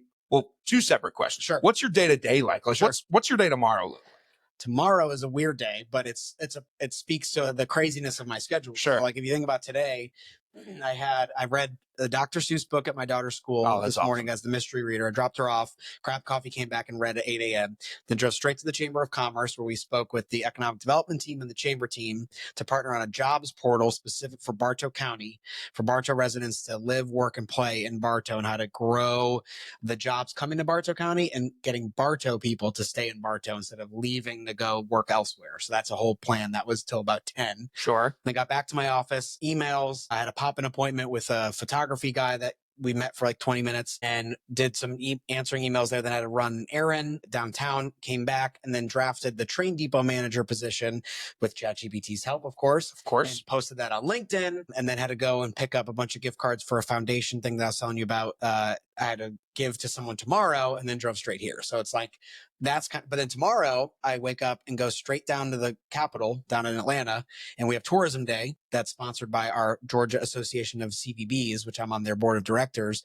And we have a whole day planned of meeting, getting together, going to the Capitol, taking a picture with the governor, doing a big ceremony. Oh, so that's tomorrow. That's tomorrow. Oh, good luck with that. And that's awesome. Yeah. And then I actually have to go to a foundation board of directors meeting before all that down at the Atlanta Convention and Visitors Bureau office with the Explore Georgia team. And then that goes through the afternoon. Then we have a happy hour and cocktail hour where we bring legislators in. Matthew Gamble, as you know, is our state rep. He'd be a great guy to talk to as well. He leads a big tourism push and is the governor's floor leader. So we have a very distinct advantage in Cartersville of having such a powerful representative. Sure. That's also very easy to get in touch with. I spent the day actually with him last Wednesday at the Capitol. I was on the floor, met the lieutenant governor for the first time. He's very cool about having me do like a day where I just kind of shadow him on the floor, which was really fun. But we're back there on Wednesday. And then I think Thursday we're getting possibly the keys to the train depot, and we have, I could pull my calendar out, but it's all over the place. So and I like to think that it's because then you go home and you have your wife and your kids, and my daughter does gymnastics. And so there's a lot of that going on. Saturday night, I'm co-emceeing the Booth Western Art Gala with the executive director of the Booth Museum. He and I are co-emceeing the event itself. That's dope. But just before that, it's my daughter's best friend's birthday party that I have to do from 3 to 5. So it's like you go from that to putting on a suit and a bolo tie and a cowboy hat and going to run that. Love a good cowboy hat. And then Sunday. And thankful that I live in an area where it's totally acceptable to wear a cowboy out in public. And then that next day, we have a North Georgia Association conference that's just one night, that it's in Gainesville. So I have to leave my family a little bit on Sunday to go to that. That goes Sunday into Monday. That is a big conference with other North Georgia tourism CBBs get together for like a day and a half. So it's like all over the place. I like to think that when I think back to my high school days, that my senior year of high school, I was the senior section leader of the marching band playing sax, while the band president was in the chamber singers, the regular choir, the jazz band, the percussion ensemble, ran indoor track, outdoor track, and was on a rec basketball team while working 25 hours a week at a grocery store. So thinking about all of that, I was like, how the hell did I do that when I was 17 years old, almost 18? And it almost prepared you for being an adult. Right. To have to manage all these different things. If I didn't do that and just like went to school and worked a part-time job for 10 hours and just like played video games, there's no way I could have done this. Yeah. I know. What a dream. What a real dream. I found 64 in my garage and I was playing that when I got the flu in January, and I pulled that out and threw it in the guest bedroom and was playing Mario Kart and GoldenEye for 2 days. That was real fun. I never had an N64. You were too young. Probably. Yeah. My first system was the first game system my dad brought home was a PlayStation 1. The original PlayStation. Sure. And that was when I got bit by the bug. I was like, oh, I'm not going back. Yeah. Super Nintendo was mine. Okay. In the early 90s. But when that N64 came out, I mean, the golden age of GoldenEye and Mario Kart, and then going into your first thing of Xbox in college when you could plug into the LAN Oh. and you could play only in your dorm. There wasn't the global thing. It was just you plug in the landline and you play Halo, 16 person, 8-on-8, capture the flag. And it was everyone down your hallway in Carroll Hall at Central. We would all play each other and it was That's so dope. fun. Yeah. So dope. Because you'd shoot someone you hear, because Josh, our buddy down the hall, got, sniped by me in one of the rooms. But yeah, so that's kind of. Do you game at all anymore? No, we thought about it. No, not really. And I like the concept. I go to this guy's cabin weekend every January. We just came back from it a couple weeks ago, about a month and a half ago, and they do. And so they bring the systems, and I play Rocket League and FIFA. They're way better than me because they play more. Sure. I don't know how, because they also have kids, but neglect their families. But no, love you guys. Bad dads. Yes, but we actually debated getting a Nintendo Switch for my 7-year-old because she, plays some things on her iPad here and there. But we went with this thing called the Nex. It's NEX. I've heard of this. Yes, it's this little cube and it has a camera on it. And they have all these supported games, like, basically like, the PlayStation 1 has the one where you slice the boxes and stuff. Come in and it's like dancing mixed with, like Beat Saber or whatever. Exactly like that. Except they have their own version of it. They have so many games. So the box was on sale for Christmas. I think Santa got it. And it was like $150, not that much money. And then you pay like $15 a month to keep all the games in the system. Heard. And it's awesome. They have the bowling one we play the most. It's basically like Wii bowling, except your arms are this controllers. It registers you like this. It registers your arms. Then you stand up and you bowl. We played last night. I kicked everyone's ass. I won. Oh yeah. My daughter was annoyed. I got 144, I think. Are you an actual good bowler? You give off good bowler vibes. 110 to 150 normally, like 2 or 3. That's not great, but it's not like gutter balls. Yeah. But it's super fun to do that. My little Rowan, she's not even 4. She goes, "Daddy, can we play bowling?" And you go upstairs and she knows how to raise her hand and throws it down the lane. You can pick different like colors of the ball. And that's the extent of my gaming right now, to answer your question. Well, I get that. Yeah. One day. Yeah, maybe one day. I've gone through this phase where I'll play a lot and then I stop. And then I play a lot and then I stop. What system do you play? I've got all 3 of them. I have the PlayStation, the 5, and the Xbox. Most of my friends have Xbox, so if they're trying to play like Call of Duty or Fortnite or whatever new multiplayer game is a thing, I'll play on Xbox. But I'm a big single player guy, like real big action, big set pieces. When you're the one. I preferred that too when I was growing up. So I'll play those on like the big screen where I got the PlayStation hooked up to, and then whenever my wife was just like, I wish I wish I could play these games with you, and I was like, well, you could if we got a Switch or something. And she was like, And then one day she was like, let's go get a Switch. And I was like, shut the hell up. And we went and bought one, and we never played. Right. Oh, nice. And that's all right. I mean, whatever. She's a teacher. She's got enough fish to fry as well. Well, I've talked about. I keep kicking the can for an Oculus because for me, I think that cool experience. I did. If you ever remember, I did it first in Vegas, and they had one. It's called the Void. Yeah. So they had one in Atlanta, and COVID obviously killed it because of you have to put stuff on and you're in an enclosed room. But I did the Void in Vegas. I did the Star Wars one. I'm a huge Star Wars fan, and the Darth Vader one was crazy because you feel the heat. You feel the when you get shot and and you're walking around. You're not in some thing where you're tied up. You're free walking in a room where the walls in that scene are actual walls in the room. It was unbelievable. It's very expensive. It was like $50 to do this for like 4 minutes. But the Oculus was the next best thing. And I told my wife, I was like, I'll wait again on Oculus 2. When Oculus 3 comes out, which that technology is going to be unbelievable, whether it's in 6 months or 2 years, when Oculus 3 comes out, from Meta, I will 100% buy that. And that'll be the first real game immersive thing that I will be actually involved in. I don't know what my parents got me an Oculus for Christmas. I don't know which. It must be the 2, I guess.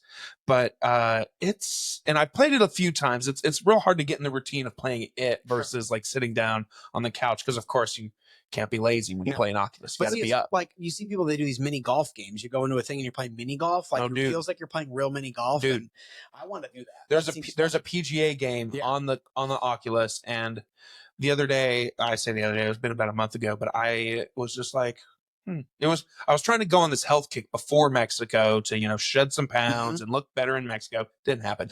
Never does for any of us. Never does. So it was one of those days that we were like getting some snow. Sure. And I was like, I was going to go for a walk today. So I throw I'll walk today. So I threw on the Oculus and download this golf game because my buddy was like, you got to get the golf game. We'll all play golf. And I was like, okay. So I download the game and I play 9 holes. And the next day I'm sore. Really? Because, I mean, yeah, it's a video game and yeah, it's virtual reality. But I mean, they have you set up like you're setting up on the green or on the tee box. And if you, it's insane how accurate it is because I am the token bad golfer in my friend group. I go there for the vibes and the experience. So here to have fun. Exactly. I'm here to have fun. Yep. Here to have a good time. If I hit them straight, awesome. If not, I'm here for the fun. My balls in golf. Good Yes. Thank you. Always shank. Sure. Right or left. It doesn't matter. And sure enough, in Oculus, same thing. I was like, be good here. I know, right? I was like, digital. I was like, son of a bitch. Even in the fake world, it's still the same. So, to count though, you have an Oculus, a Switch, an Xbox, and a PS5. Yes, that's incredible. It is, but it sounds more impressive. And sometimes I hate saying it out loud because it makes it sound like I have a boatload of money or something. Well, that's not true. I stole all 4 of them. 2 of them were gifts. I heard, gifts. That's 2 of them were gifts, the PlayStation and the... Off you. We were talking about getting one. We'll talk about that offline. In fact, you should actually wait because they just announced the follow-up to the Switch. So and the Switch has been out for like 6 years. Yeah, right? It's been a minute. It's a huge new one that's going to come out. In fact, funny story, maybe this shows you how much I burned through money, maybe, is I had a Switch when it came out, but then it just sat there like it is now. And I was like, well, I got a PlayStation. Why would I ever play the Switch? But the Switch is great for parties when someone's just like, yo, it'd be fun if we could play Mario Kart. Oh, well, we can because we have a Switch. Well, that's what started the next conversation was because the Switch was at, did you ever hear that? I forget the name of it, but it's in Sandy Springs and it's like a video game bar and you can play board games and they have like different pods and different things and you pay to. That's dope. It's so cool. It's our friend Jeff, who's he's one of the cabin guys, video game guy. We went and had his 50th birthday party there. Dope. And so towards the end of the night, we had a babysitter. So my wife and I were drinking. We took an Uber, all good. And so I was like, do you want to play? There's a Switch here. And so we picked it up, played Mario Kart, and she got real into it. We were there for half an hour playing like 7 rounds of Mario Kart. So that's why we were this close to getting the Switch and we didn't. But I know that you can also play that with your kids. Like it's hard. Sure. To go, here, honey, here's Xbox. Let's play Halo. And you're 7. It's like, right. But you give them the Switch controller. She can learn that pretty quickly and play some of those fun Mario Kart games. Yes. Yeah. That's what made the Wii so fun is because like, hey, to play Mario Kart, all you have to do is hold it sideways and press the button to go. That's all you need to know. Yeah. And Wii Baseball and the Wii Golf and all that. All of it. Really fun. Yeah. Yeah. Sometimes I think about going back and I went, my newest obsession, just in case you wanted more evidence that I am a child, is Legos. I love building Legos, bro. Really? Let's freaking go, man. If you are not into Legos, don't tune out. Just maybe you can learn a few things here.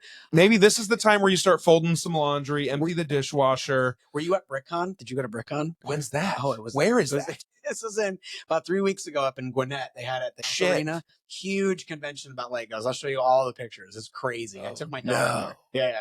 Dude, so I am obsessed with Legos right now. What Lego build do you do? Because I'm one Lego build only and I don't do any other Legos. I have one. What do you mean Lego? Like there's Harry Potter, there's this. Oh. I do only one. Only one? Really? Yes. Star Wars. Only Star Wars? Only Star Wars. Why? Because there's so many of them. I Yeah. don't want to burden my family's income, because any licensed ones are overpriced. Of course. But it started where my daughter got a camper, like the Lego City, and it was like an RV. My parents camp. So like, oh, here, Quinn, here for your 5th birthday, whatever. Here's do this Lego if you want. Cool. So she's like, Daddy, can you help me? I was like, yeah, I never did Legos as a kid. I had some, but not Legos at all. Right. I get the thing and I see the bags and I'm like, well, these need to be organized. So of course I start laying them out for her because I have that kind of whatever that in the Myers-Briggs, whatever it is. Yeah, and right. So ADHD. Yeah. So she has an exact way to find all of these per bag. I was like, that was kind of interesting. I was like, I wonder if I'd be interested. And I was like, well, if I'm going to do one, because of all the things, the MCU, all the franchises, Harry Potter, Star Wars for me is like, you go on a 3-day rant about the whole saga of Star Wars. Okay. But X-Wing, that's like the one that you like, okay. Quintessential. Easy. It's like one of the smaller boxes. It was like $35. So I did it. Same thing. I was like, well, I can't have an X-Wing without a TIE Fighter because it'll look cool in my office if the two are just there. Sure. You know? Yeah. So I did the TIE Fighter. And I'm like, well, there's the TIE Bomber, which is a little bit bigger. That's cool. So I bought the TIE Bomber. And I was like, well, Mandalorian just ended. That was awesome. I got to get Mando's ship. So I bought the little speeder ship.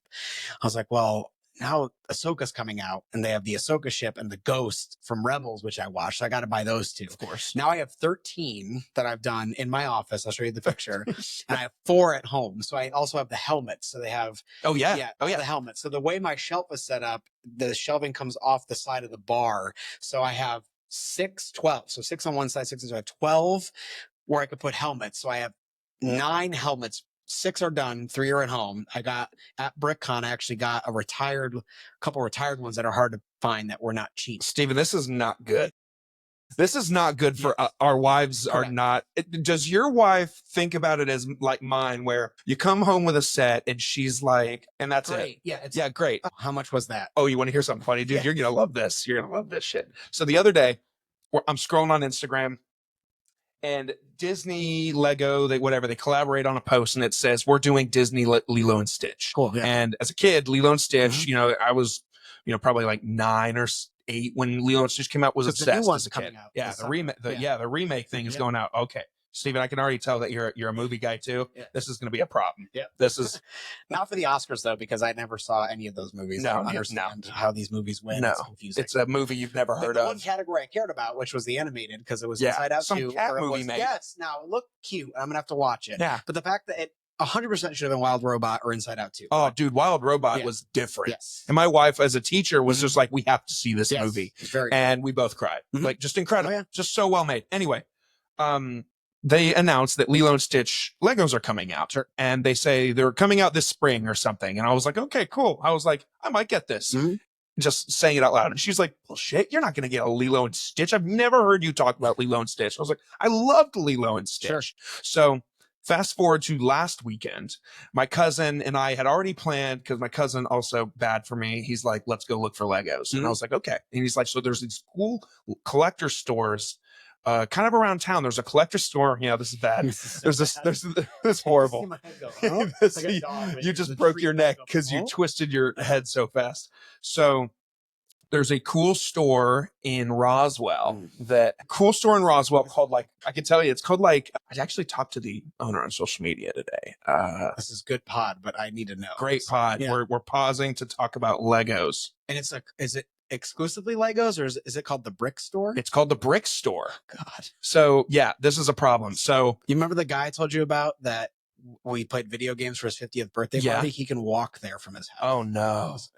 Oh God. This is not good. No. I mean, it's great. So they have all of the classics in there. I mean, they have, like you said, like they've got sets in there that are old, that you can't get in stores, you can't get online. He buys them on eBay. He verifies that they're real, all these things. Yeah, the way you're looking at it is like, I'm spending money here. I have to pause because I have 3 undone Legos and 1 partially finished. That doesn't matter. So, yeah, you're right. There's just add to the lineup. In my house. Yeah, so I think that's fine. It's like when someone's like, but I really wanted to watch the new season of this, but it was like, oh, I haven't even finished my other show. That's fine. You know how I know this is a good store? Because the website's terrible. And so that means they focus on the store itself. Oh my God, look at all these Star Wars.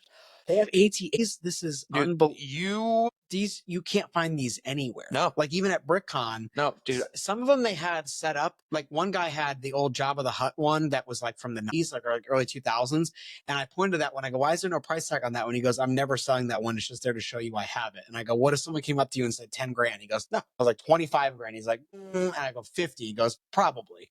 That's how much this guy wanted these Legos. Me and my brother have talked about ever since we were 10 about like buying a Death Star and doing it together. But they're like $1,200. It's like, no way. And so as soon as we walk in right against the long wall in the shop, I mean, it's just all of that in the view. So I just did that Millennium Falcon. These are ones that I mean, they're old. You can tell by the packaging that they're old. How much are they going for them? So he's got like on some of these, he's got little stickers that show like I think he's upselling them a little bit just because they're old. I mean, this one right here, I mean, who knows how old that is? I mean, this guy is old. I think somewhere on here it says, oh yeah, like, yeah, you can't find them anywhere. No. And even just by, I mean, that image right there, nostalgia from my childhood. I just remember the Lego boxes, all the Star Wars, they had that on there. Oh, dude, this place is a problem. So you realize I have to say, I have a boy coming. I had 2 girls. This is the best part. Around. How am I going to take that money and funnel it into these new Lego sets? Because I have to buy clothes for this boy. Well, this is what you should do. You should just not buy him clothes and Just figure it out. Buy yourself. Legos. Yeah. Figure it out, buy Legos. I'm more curious about going in there and being able to say like, wow, look at all these cool Oh, things. dude, it's so cool. Save up for one. They've got a whole room dedicated just to minifigs behind a glass case, and they've got the rarest. I mean, they've got minifigs in there that I didn't even know existed. Disney characters, Simpsons characters. They have the Simpsons house in there, which was like $700, and I was like, Jesus, I've never seen this in store. And he was like, that's why it's $700, and I was like, got it. My favorite movie of all time is Jurassic Park. Great. So I nerded out, of course, when I saw this guy in there. I don't even know if I've ever even seen Jurassic Park Legos. Like the dude. door, like the gate to open. Oh, dude. I've seen, that. I mean, this guy you can't get in stores either, but it says $350. Right. So I just texted a picture of it to my wife, and I just said, how's this? And she just thumbed up the picture, which was her way of saying no. So Cute. Well, then my daughter, so she has two styles. Hers is once she got the Lego City, she's obviously being a girly girl. She saw Lego Friends, which I love. Oh, yes. It's like the TV show. It's just called Friends, and it's their like modern version of just like cool stuff. They'll have like a bakery and a pet store and all these different cute things. And so she gets those. I like those too because they're not crossed over from like a Disney thing, so they're way cheaper. So you can get the same amount of pieces for a Friends set is where it's like $35. If you get that same amount of pieces for like an Elsa castle, it's literally double the price because they're licensing the Disney stuff, so they have to pay more. But I let her basically do Disney castles or things. So she's got like Frozen, Sleeping Beauty, Encanto, Moana, all of those. And I have her kid room. She has all these shelves that the previous owner left up, and we just threw stuff on them. Yeah. Now stuff's coming off, and it's all these Lego builds. And she's working on the Up House right now. That's a harder one to find.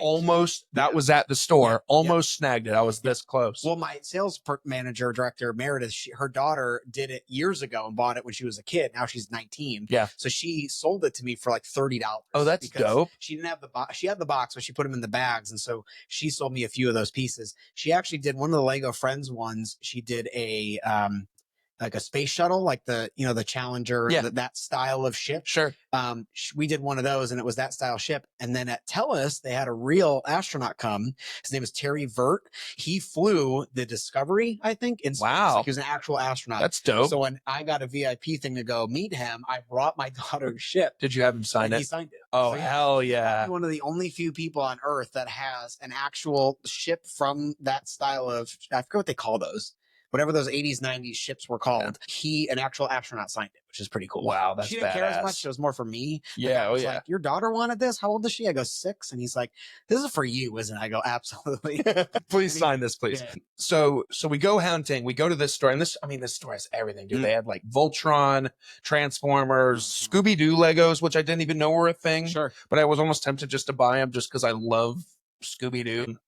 He must scour the internet. Oh, he does. Some idiot who's only selling it for like 300, and he knows he can sell it for 900. The whole time we were in there, I mean, the store is clearly just like, it's all Legos, but then it's just a front desk, and he's just on his laptop the whole time. And super cool guy. Really enjoyed talking with him about just like his love for Legos and everything. But golly, man, so we go to this store, and it's only maybe 10, 15, 20 minutes away from whatever mall is in Alpharetta, North Point, maybe. And there's an actual Lego store in the North Point Mall. So my cousin's just like, okay, so we hit the the small business. Let's go to the actual Lego shop and see what they've got there. And I was like, down. So we go there, we walk in, and as we're heading down to the Lego store, it's down this long corridor at the end of the hall. And as we're going down there, there's tons of people in here, just a lot of kids, but tons of people just walking with Lego bags. And I was like, okay, it's a mall. People have shopping bags, but this is an abnormal amount of Lego bags. The big yellow bag. Big yellow bag. Exactly. So I'm like, what's going on? So we walk into the store, and as we're walking in, people are running to the store. I'm like, what the hell is going on? Was it release day for something? It was release day for Lilo and Stitch. Yeah. So my cousin was like, he got something, and I ended up getting something too. And he was like, what are you going to get in here? And I was like, there's a few things I'd like, but I think to spite my wife, I'm buying that Lilo and Stitch set because she said there's no way in hell you would want a Lilo and Stitch set. You've never talked about Lilo and Stitch. Oh, I bet your ass I have talked about Lilo and Stitch. So I get home, and she's like, what'd you get? And I was like, Lilo and Stitch. And it was release day because I walk in and I'm just looking around and the lady's like, "You looking for Lilo and Stitch?" And I was like, "Well, I wasn't, but sure." And it was release day for Lilo and Stitch. So this thing just came out and yeah, so take that. Wow. But I also snagged at the old store. I'm a huge Jurassic Park nerd. And so there's this really cool set that I built. It wasn't too big. It's like about this big, not very big, but it's like 3 different movie scenes from the original scene, or from the original movie, just kind of pieced together and put together. And it's fire. I mean, that's the most fun too, is like figuring out where you want to place them and have them present. Oh, for sure. So it's like the room that their velociraptors are breaking into, and then like the girls playing on the computer to try to do the security system. And then on the other side is the kitchen scene. And then here on the other side is where like the embryos are stored and stuff. Wow. So very, very small, but I was like, I'm obsessed with Jurassic Park. And it makes me want to, like, I almost regret, I don't pigeonholing myself into just Star Wars, but there's so many of them. I don't feel like, plus it's the one franchise I'm still proud of. Like, it had its dip a bit when, the Rey story saga was okay. And they had some, but obviously on the rebound now with what Filoni's doing and making all the old stuff and Mandalorian and all these shows, they're so good. And the Ahsoka series.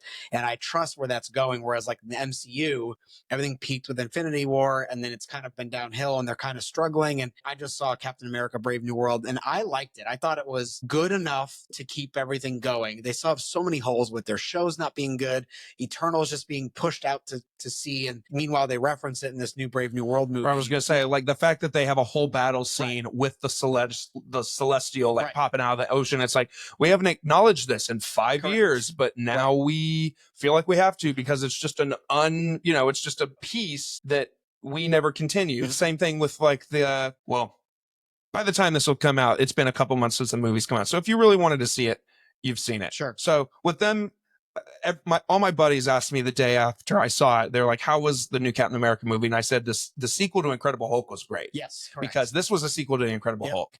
They just, obviously with the film rights, they can't make an Incredible Hulk movie because Universal owns the rights to the Hulk. For those of you who don't know, that's why Hulk hasn't gotten a solo movie since the one from 2007. So they had a Captain America movie where it was a Captain America plot, kind of, with a dope villain with Harrison Ford, with Red Hulk. But then, of course, we have the leader, which was a minor character in the Incredible Hulk movie that they... Horrible prosthetics. So ugly. So ugly, so bad. And listen, I liked it too. The 3 battle scenes were so good. The fighting at the Tiamat actually with the hand out there with Japan and all that craziness. Like, I didn't know they were going to do that. That was neat. Obviously, the Red Hulk scene at the end was good. A little too CGI heavy his CGI as Red Hulk was incredible. It was indistinguishable from reality. Very good. It looked so real.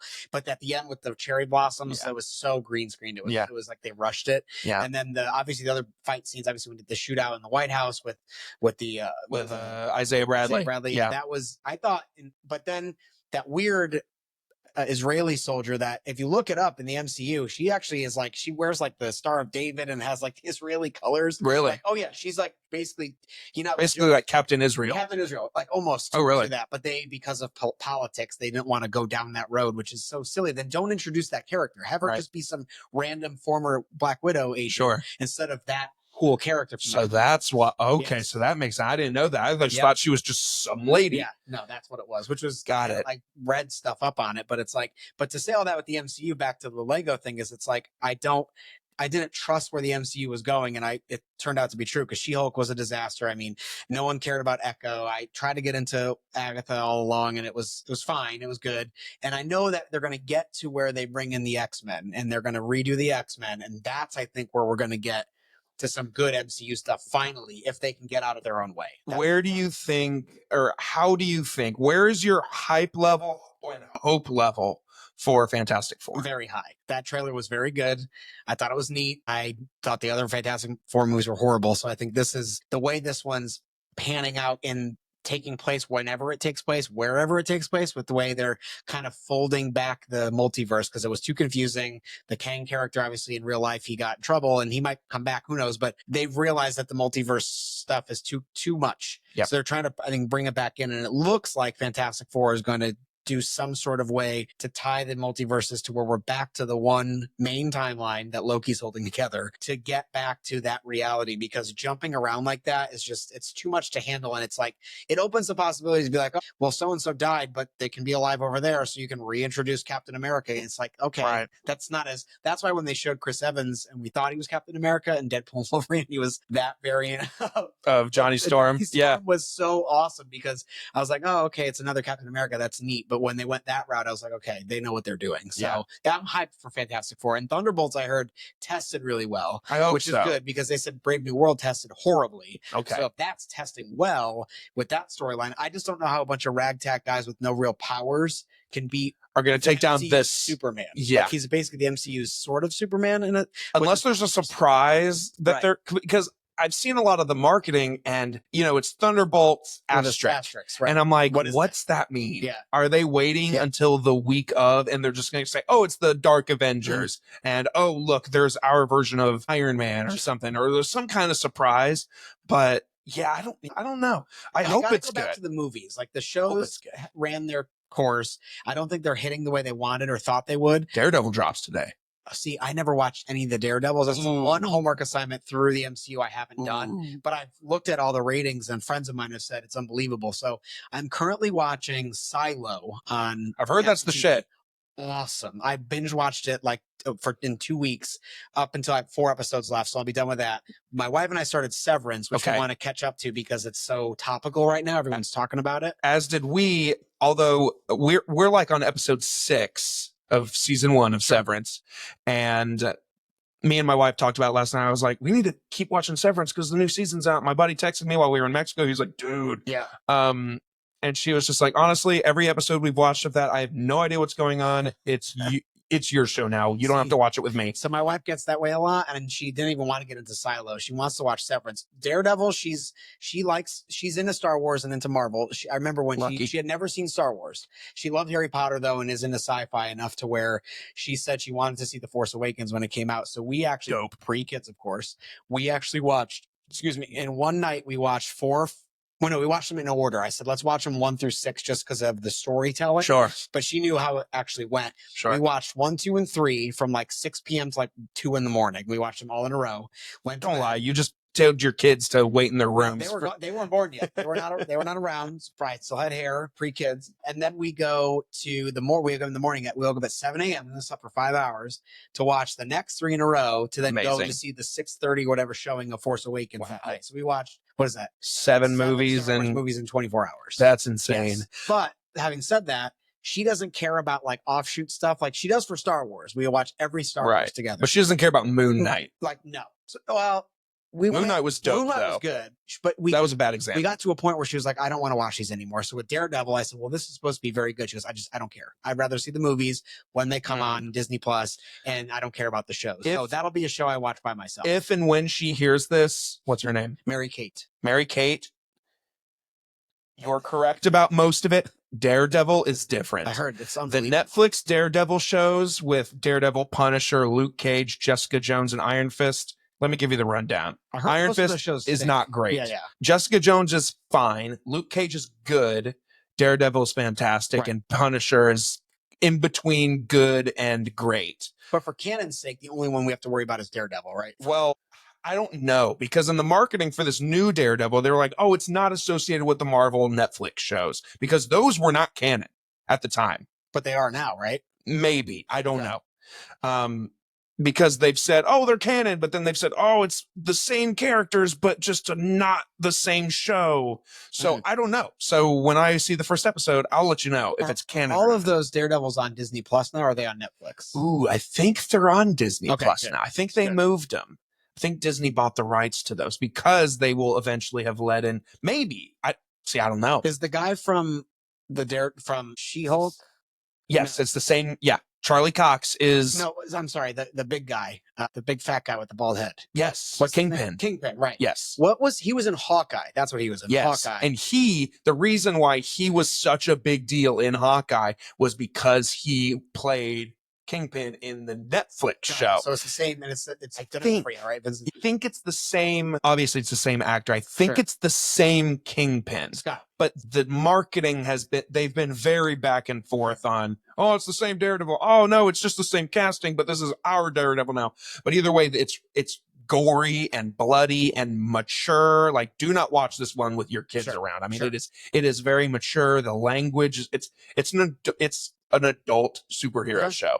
And it's so good. I mean, so Did it good. piss you off when he made an appearance in She-Hulk, because She-Hulk was the worst piece of garbage to ever touch Disney Plus? I was not sad to see him there, because I was like, okay, so we're really going to get Daredevil. Like, this is there. And same thing with Spider-Man No Way Home, with him as that catching the brick. When in that scene, I was like, yes, we're getting Daredevil. This is just a little tease to it.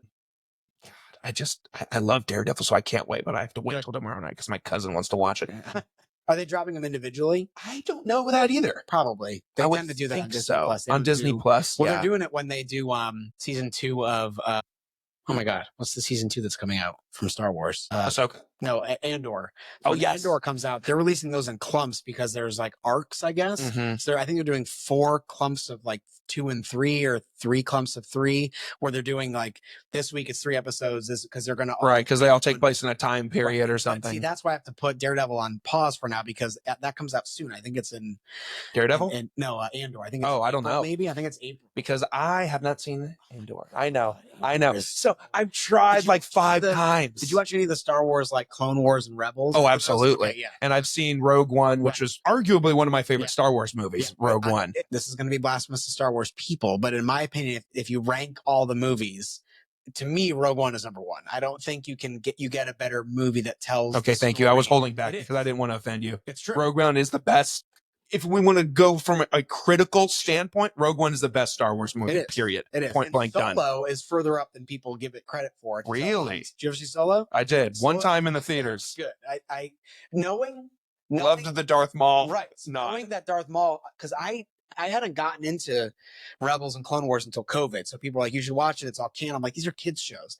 Then you watch it and you're like, but they're these dope. are not kids shows. Rebels is teetering on that line, but Clone Wars, I've always been like, this is dope. Very this dope. is And dope. when they did the final 8 episodes after you get past that arc with those chicks, that was not interesting. Not at all. And whatever. But when you get into those final 4 episodes with Maul and the jetpack people, the Mandalorians. Mandalorians. Jeez, I'm like brain farting here. And that whole ending with the ship crashing and then Darth Maul dying with Obi-Wan Kenobi, and then her putting her lightsabers with that song playing in the snow, and then Vader finds them and picks them up. Oh, it is like, I can't believe this beautiful. is It's well-made television. Yes. I can't believe this is being told in a cartoon Andor, you probably couldn't get into it because the first 4 are very slow. When you get into because Andor shows how evil the Empire was. You kind of see it in the original movies, but not really. You sort of see it when Anakin kills everybody and becomes Darth Vader. You really see it in Rogue One to an extent. You don't see how evil they are with what they're doing until you find out what they're building in Andor, like why these people are just constantly moving this machinery around as prisoners,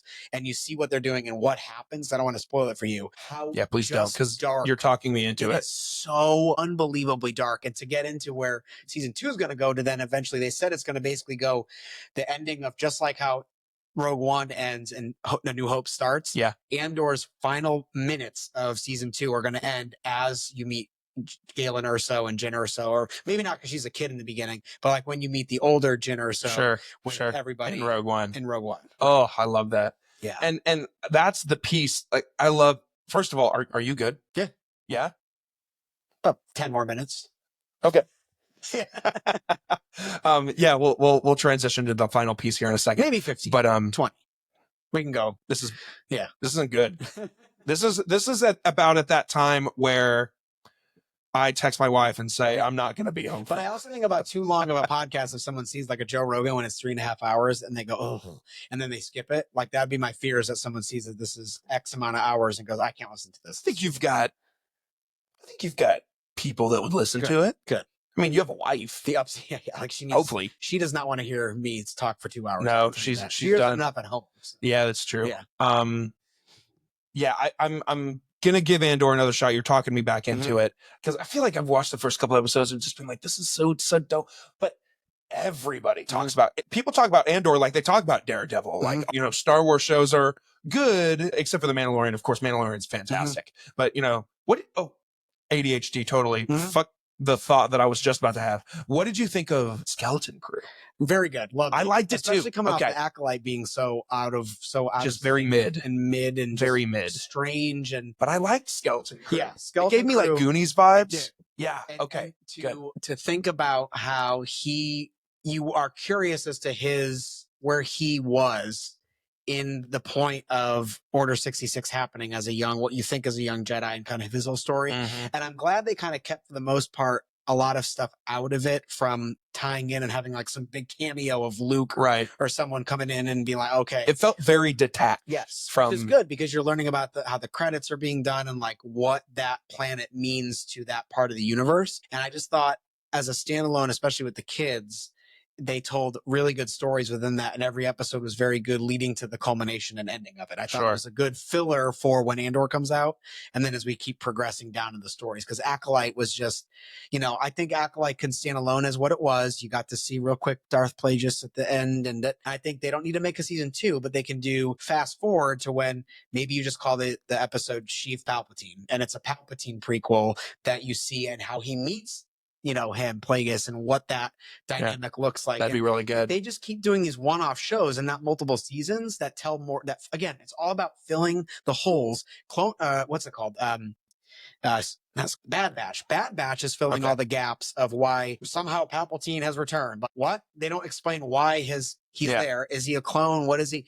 They're using Bad Batch to fill the gaps of the Kaminoan people, to explain cloning, to why Palpatine didn't actually die in Return of the Jedi, because of the poor writing of the movies. And Filoni is always finding a way to puzzle piece everything. So when in 10 years, when maybe this is all done, those puzzle pieces that were all scattered are now put together because of his genius. Let me ask you that. Do you think, I mean, so obviously with MCU, we built up to Endgame and everyone was just like, well, that's a good ending. Yes. And then of course we're doing more because money and more fandom and more characters, tons of characters. And some of them are dope. I really liked Shang-Chi. Yeah. Thought that was dope. I liked Moon Knight. There's been some gems in a lot of the iffiness. Sure. Like Eternals. People crap on Eternals. I thought it was dope, but I haven't thought about it since. It was real fast. It was like, oh my God, we just met 7 new characters all at once. Yeah. And then it ends, and then they make a reference to the guy from Game of Kit Harington and his character's potential. And haven't heard anything from that since. And the big Sentinel thing appears, or the big with the 6 eyeballs, whatever. In Captain America. It's just the big one. Remember at the end, he appears and like calls them all up and like yells at them for breaking the laws or whatever. You're like, and then it's just over, and then they never refer to it again. Right. So. Haven't heard from those characters at all. And then we're building up to, what do you think of the casting of Robert Downey Jr. as Dr. Doom? I don't know, because I don't know how it's going to be told. I'm fine with it, because I feel like if they're being given the green light to link it, because Loki was so good and they're trying to pull it together, that they have a plan. They haven't proven that they have a plan yet. So I'm holding on to hope still. And the Fantastic Four trailer really gave me a jolt of energy to say, okay, they're doing something here, because Loki was good. And I feel like Captain America Brave New World kept the bridge being built to where we hope to be. Yeah. And I am excited for Thunderbolts. The only thing that worries me about that one is, though, is we were watching a trailer for, what did we see? Was it Captain America? Yeah, it was Captain America. They show a trailer for Thunderbolts, and my wife, who isn't super into all of it, but she generally knows, the first thing she looks at me and she says, is that going to suck? And I was like, I hope not. It's got, she watched a lot of the MCU with me. She watched Falcon and the Winter Soldier. So she was like, oh, I like John Walker's character. She's like, I like Bucky, of course. She's like, oh my God, I love Florence Pugh. So of course I'm going to support Yelena. But she refuses. And Steven, I mean, she refuses to watch Star Wars. Sure. Because she likes to be one of the few people that say they've never seen one bit of Star Wars. That's unfortunate. And the other day I was like, we could do it exactly how you said it. Let's watch it 1 through 3, and then 4, 5, 6. She's like, but how am I going to go from great quality movies in terms of special effects and modern looking to the acting is better, because Hayden Christensen was so bad in the first 3. Right. I was like, well, the special effects are great and the action scenes are great, but then the movies as a whole were just meh. Except for I've really come around on Revenge of the Sith over the past few years. Like it's really holding up. In fact, I saw that they announced that they're going to put it back in theaters for 25 years or 20 years. I was like, I might go. I'm going. I saw Phantom Menace for 25 years. I was like, that'd be badass to go and see that in the theaters. In the theater again, because I hadn't seen that since I was 13 in the theaters. Wow. Well, besides watching it on Disney. Sure. Yeah. But either way, all that to say, she refuses to see it, and I don't know how we got here. I think we started with Legos. And but the great binder of all things is Legos. But either way, I'm excited to keep building the Legos. So I've got that Jurassic World thing I showed you. I've got the Lilo and Stitch set that I will continue building after this podcast. I've got a couple of the Star Wars heads. I've got the Darth Vader and Boba Fett. Sure. Those as well. I snagged Optimus Prime. Sure. Transformer, bitch to build. It was a son of a bitch. It transforms. I don't care. I'm leaving it in the Optimus form because it is very fragile. Well, you're not supposed to play with Legos. I want to make that very clear to our audience. You build them and then you never touch them again. They are very great. Interactive brick system that is meant for display purposes only. Correct. I agree. You don't play with Legos. I definitely never have. You're there. I've never done that with the TIE Fighter. I've got the baby Yoda, the one that's like sits this high. Sure. He's great. A couple Batman ones. But yeah. Speaking of Batman, they have 2 replica Batman cars at the Savoy Automobile Museum. If I jump back into my job for 2 seconds. Yep. The Adam West version and the Michael Keaton version. Are they the replicas or are they the real deal? Replicas. But they're in the lobby of the Savoy Museum now. Can you let me in for 5 minutes? I can do, I can be my guest. You can come in and hang out. Absolutely. Oh, yeah. To transition and kind of nip this in the bud so that we're not here till 10 o'clock. Sure. As much as I'd love to be, this is one of those where I'm like, I know. I can't have it be 3 hours. Well, for me, it's more about the fact that I've abandoned my family for the last 6 weeks on doing the Dancing with the Stars practice. We've had 3 nights a week practicing super late. Wow. Who was your partner for that? Bobby Bruton. She works at the Cartersville school system. Okay. He's been a professional of a partner of everyone for the last maybe 7. And so I was lucky because she's very into it and is challenged me on the choreography. I mean, I had the one who won, this guy Steve, who also does it a lot too. His partner was Lori, who was the amateur like me. They did a great job and they certainly deserve to win from their technical proficiency, but she challenged me a lot on the actual choreography part of it. And it was cool. Just a lot of work, a lot of practices and to have to work till 5 and then stay till 8 while your wife is nauseous at home in that first trimester. Sure. She even said she felt like a weight was lifted when this all ended. Not in a way that she was trying to throw me under the bus, but she was just like, there had to be an end date because you got to come back to being a father and a husband. And she understands it's for a great cause, raise a lot of money. So she never was certainly negative on it at all, but it's like, I needed to also be there. So to then go, oh, but by the way, on Tuesday, I have a podcast that's going to go past 8 o'clock. And she's like, okay. Shout out to Mary Kate, right? Yes. Mary Kate. The Queen of Queens. We tremendously thank you for this great evening. I don't know about you, but I have found a new buddy. Lots of similarities here. Hey guys, I want to talk to you a little bit about the company that makes your morning drive happen every week. Are you looking to elevate your business and your brand? Hammerhead Creations is here to help. They offer top-tier marketing services, including social media management, website design, and Google page optimization, ensuring your business reaches the right audience. Whether it's a side hustle or your full-time grind, their expert team is ready to help you grow. Plus, if you're into podcasting like me, Hammerhead Creations offers full support for both in-house shows and external podcast creation. From concept to production, we will help you bring your ideas to life. Visit www.hammerheadcreations.com and discover how we can take your business or your podcast or both to the next level. Hammerhead Creations, swim with the big sharks. Probably not for the best with the Lego thing. Maybe we'll have to invite you on some Lego hunts every once in a while. You know, if you're cool with carting around with some dudes that are just Lego hungry. But BrickCon, I want to hear about that every later. Year. I won't make you show me pictures now because you do have to get to your family. So my guy, at the towards the end of every episode, I do a collection of questions that kind of gets to know the guest on a personal level. I just got to know you on a professional level, but also a fun level. Sure. Let's talk about things like everyday you. Sure. Ready? Sure. Favorite movie of all time? Shawshank Redemption. Oh, good choice. Good choice. I was movie, expecting Star Wars. special. Nah, it's just the way that movie's put together and just the music and just how it tells that story and just the deception. And if you've never seen it, to watch it I would love to be able to turn it off my memory, like take it out and then go, I've never seen this for the first time and react to it again. I've just seen it so many times over and over. It's like the perfect movie. I did watch it for the first time maybe 3 or 4 years ago. Wow. I was at my grandparents' house and my grandpa was like, you ever seen Shawshank? And I was like, no, actually. And he was like, we're watching it right now. Yeah. And yeah, mind blown. I like got up, I called my dad. I was like, I just watched the greatest movie ever. I mean, like, just incredibly made. Comedy, it's Blazing Saddles. I don't know that you get to be a point where it's so good and so offensive. And so, can you stream that anywhere in 2025 is the real question. I think you can rent it for like $2.99 somewhere. Okay. We definitely showed my nephew it and he was dumbstruck at what he was watching. He's 19. He's like, I cannot believe the things they're saying. I was like, yeah, I can't wait to show that movie to someone in 20 years and be like, this movie was once made. Yes. Like they were okay with this. Someone greenlit this script. So yeah, that's a fun fact. My first internship out of college, my much older than me coworkers were like, you need to watch Blazing Saddles and then report back. And that was like my first assignment as an intern. And I was like, wow, okay. So good choices there. First job ever.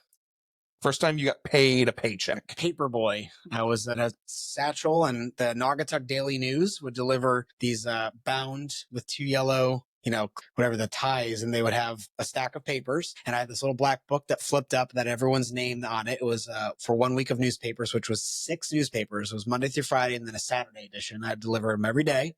There was only 35 houses in my neighborhood on my bike, put them in my bag and put them in classic. Yep, classic. And then it was so funny. Every Saturday I'd have to go and collect the $2. $2. It's 1996, 97. So I'm like 11. That's the year I was born. 12. Yeah. So I'm like 12. And the amount of people that would go, I think I paid you last week. And I'm like, sorry, sir, I have you here as you weren't home last week. So it's $4. Like, I don't know. I'm like, it's $4. Like a few of the people would pay me monthly, which would be $8 and then give me a 10 and say, keep the change. So what I have to do is I have to report back the money that was owed and then was left was to me. And so that's kind of how I got paid. So not necessarily a paycheck. I mean, yes, I had to sure, but you were responsible for that. Yeah, my real job was at a grocery store, a small little IGA mom and pop store with 6 aisles. And I was a stocker bagger and then moved into the deli and was there for many. It's called Oliver's Supermarket back in Connecticut. So shout out to Oliver's Supermarket. If you found out tomorrow you would not wake up, what would your final meal tonight be? Anywhere in the world, any chain, any restaurant, any cooking by anybody.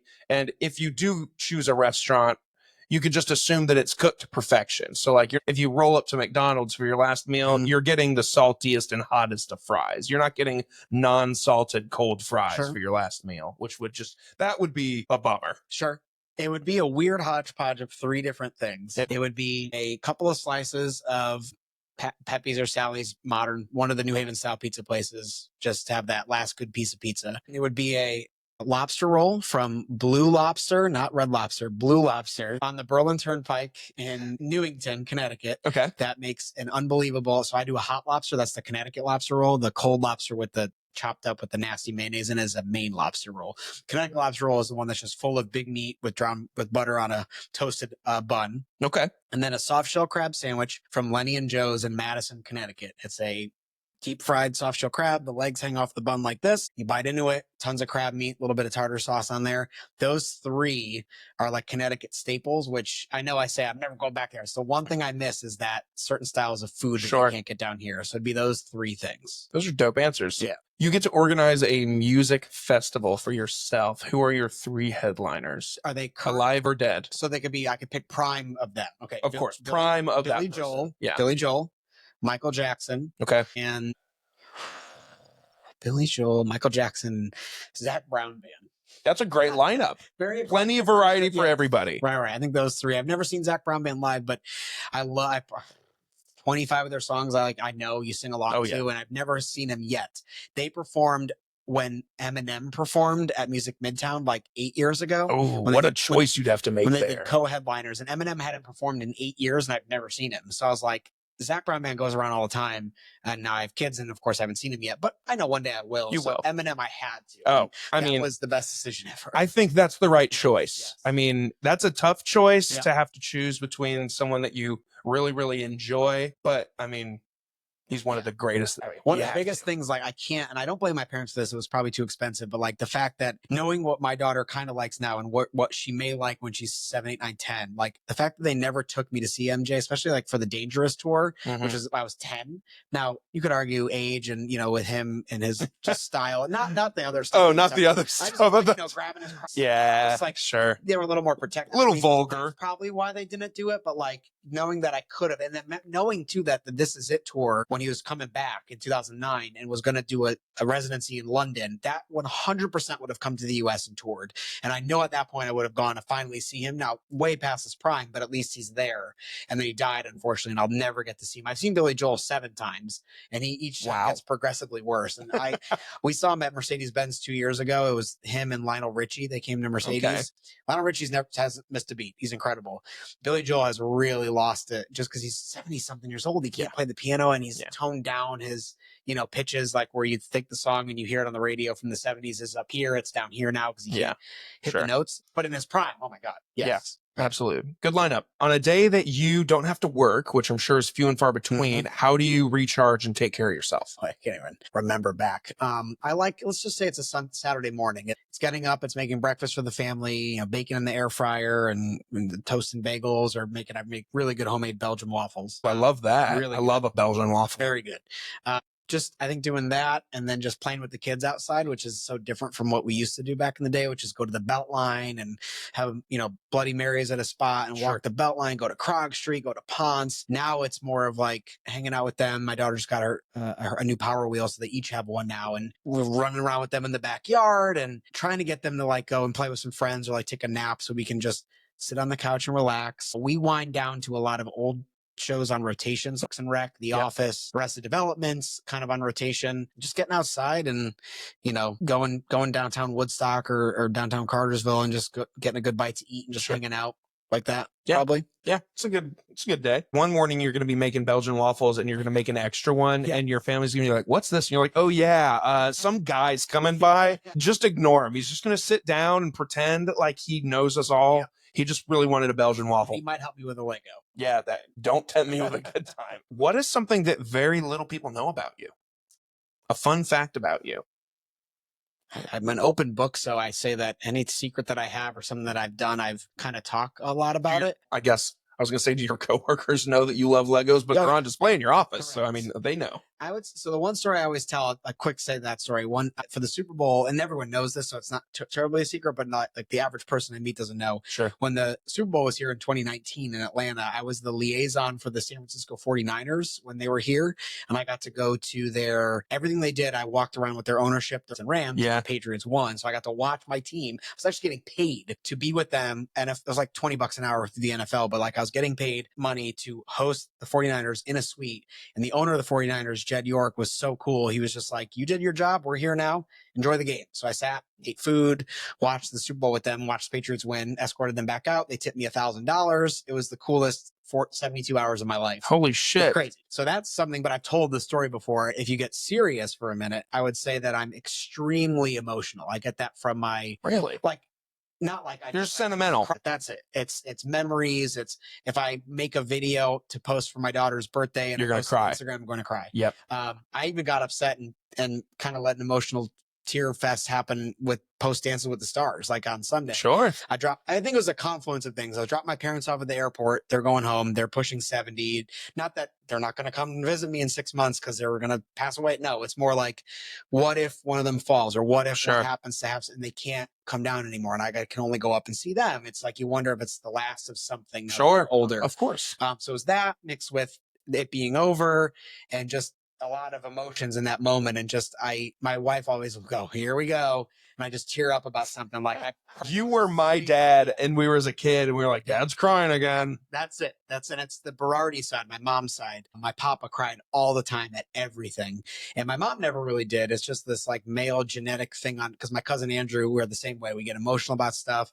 Things are very touching. Like I watched Arrival. You remember that movie with Jeremy Renner and Yeah. Amy Adams? Yeah. I watched that when it first came out. Was a little teary-eyed about it when you find out, spoiler alert, that the whole time the daughter who died of cancer hasn't been born yet. And they see that in the future, she has to be with Jeremy Renner, have this kid, have the kid get cancer at 14 and die in order for the confluences of events to happen to help save the world. And she goes through that and knows every minute of that day her daughter will eventually die of cancer because she's seen it already.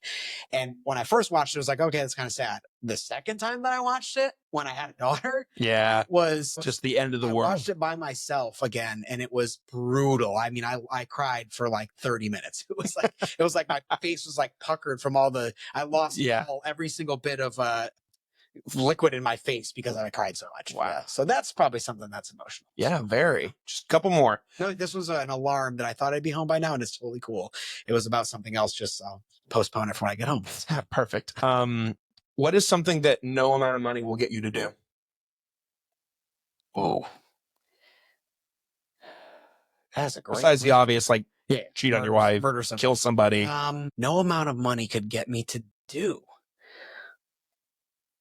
I mean, those are actually good answers. Like, you give me $1 million, I would not kill somebody. Oh my God. Even if no one would find out? Who would you kill? Yeah, for real. And give me their name. I'm tagging them in this. I'm just tagging someone, no context in this post, and they'll find out. That's a hard question because I'm like, oh, I would never be a Red Sox fan. Well, if you gave me $1 million, I would throw that all. I don't care. Like, I love the Yankees, but like as a Yankee fan, I need $1 million.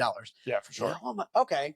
No amount of money could ever like give up my kids. Like you think about, and I talk to some people and you see it, kids get illnesses or, someone loses a baby, and it's just, there's so many things that can go wrong. Like you look at those kids and I always think about like, if we knew a nuke was going to or the world was going to blow up because the sun, and you had 10 minutes, what would you do? Yeah. It'd be get in my king bed with my wife here, me here, and the two kids in the middle, and just lay with them and just talk about, like, remember when we went to Chattanooga and you to that? And remember when we went to here, and have the kids just laughing like that? Yeah. Once you have these kids, it's like your job matters, your career matters, but like nothing matters. And we talk about these generations where like dads 2 generations ago were never around. It was just a mom, and there was no sentimental emotions. They're seeing, millennials are so involved with their families and their kids. Like this morning, I thankfully have a job that allows me to do these things. Sure. I think about people who can't. And Sure. It's upsetting. Yeah. But the fact that I could come in late this morning because I read the Lorax to my daughter's class, and her face because it's a mystery reader. So they open the door, and then when it opens, it's I came in, and she came, Daddy, runs to me. Like, you can't replace that. Yeah. So no amount of money could ever get me to go like this and say, your memory's erased. You have no kids. You're not going to be sad about it. And you can just now have the money you make without having to deal with kids, and you could go on vacations and stuff. No way. Never would trade that. Awesome. Good answer. What is and maybe this will pair together with it. What's your biggest fear? Good question too. Biggest fear, like actual fear is heights, but that's just more of it. Like, I'm afraid of heights. And it's probably my dad had a daughter that he lost touch with, my half sister, who actually died 6 months ago. Sorry. But we disconnected. We weren't in touch for long periods of time. She got into drugs and just kind of long, crazy road path with her mom, which is not my mom, instead of being with my dad. And I have an older half sister who's her sister, and she's on our side. I hate putting it to sides, but she's kind of more on our side of the family. And so she's great, doing well. I have a nephew. So seeing though, and talking to my dad about it, like knowing that he had to eventually just cut it off with his daughter. And it's like, I have a daughter, like thinking that at some point that it could ever, you would have to do that. It came from divorce, and, my wife and I are going to get divorced or anything. So they got divorced when the kids were really little. So it's like, there's parts of that too. But I think that fear of like your kid not giving a shit about you, and just like, that's my dad. We don't talk. Oh, like I was listening to a podcaster saying how like, I text my kid and she's 16 now and she's a junior, and it's just, if you look at my phone, it's just all blue bubble. She never texts me back. What a little shit. And they laugh about it. I'm like, if you don't go home every night wanting to like jump off a bridge that your daughter doesn't return your text messages, you've done something. I could show you my daughter. She has a Bark watch and she sends audio messages. So she'll go, Daddy, I love you. I hope to see you when you get home from work. That's amazing. And like the idea that one day could dry up, and we'll go through our ups and downs of a teenager. Of course. But that's a huge fear. It's not a fear because teenage girl, she's going to hate you at some point. Right. In some way. But as a whole, you're still like, Dad. I need to be the Phil Dunphy dad that I know I can be. that's what I need to be. There you go. Yeah. I like it. What's the title of your memoir going to be?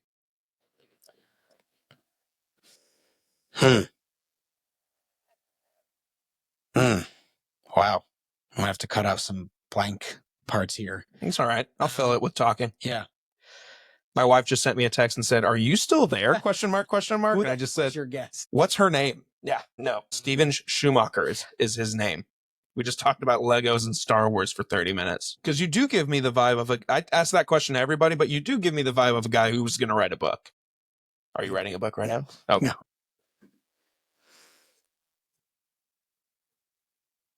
I don't know. I'm trying to think of something like being in the moment, like seizing. Carpe diem would be the lamest, cheesiest thing ever, but like seizing the moment in front of you. Yeah.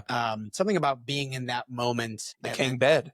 Yeah. Yeah. And then remembering that moment, like I tap into so many memories. It's always about, and that's why we've gone away from like buying stuff. Like, yeah, I buy Legos and stuff, but it's like, I don't care about stuff. I want to do things. Yeah. And You want to experience the stuff. Yeah. I don't know. Maybe I'm trying to be like thoughtful about it, but like experience the moment. Sure. That's my memoir. Experience the moment. Holy shit. You know who you kind of look like? You like this? You look 2 hours in. 2 hours in. I've been looking at you this whole time like this guy looks like somebody. And this is not one of the questions. Sure. The last question is actually, what does success look like to you? But while you answer that, I'm going to look for something. Okay. Success looks like people around you succeeding because you empowered them to, and being the kind of leader that lets others thrive and you allow them to take credit while you also get the credit. You know, it's a shared credit. I think that people can both everybody can. I don't want to be someone who doesn't see that I got out of the way for a good thing to happen, but I was also part of that thing at the same time because I led them at the same time. Something like that. That's a very unique answer. I've not heard that before.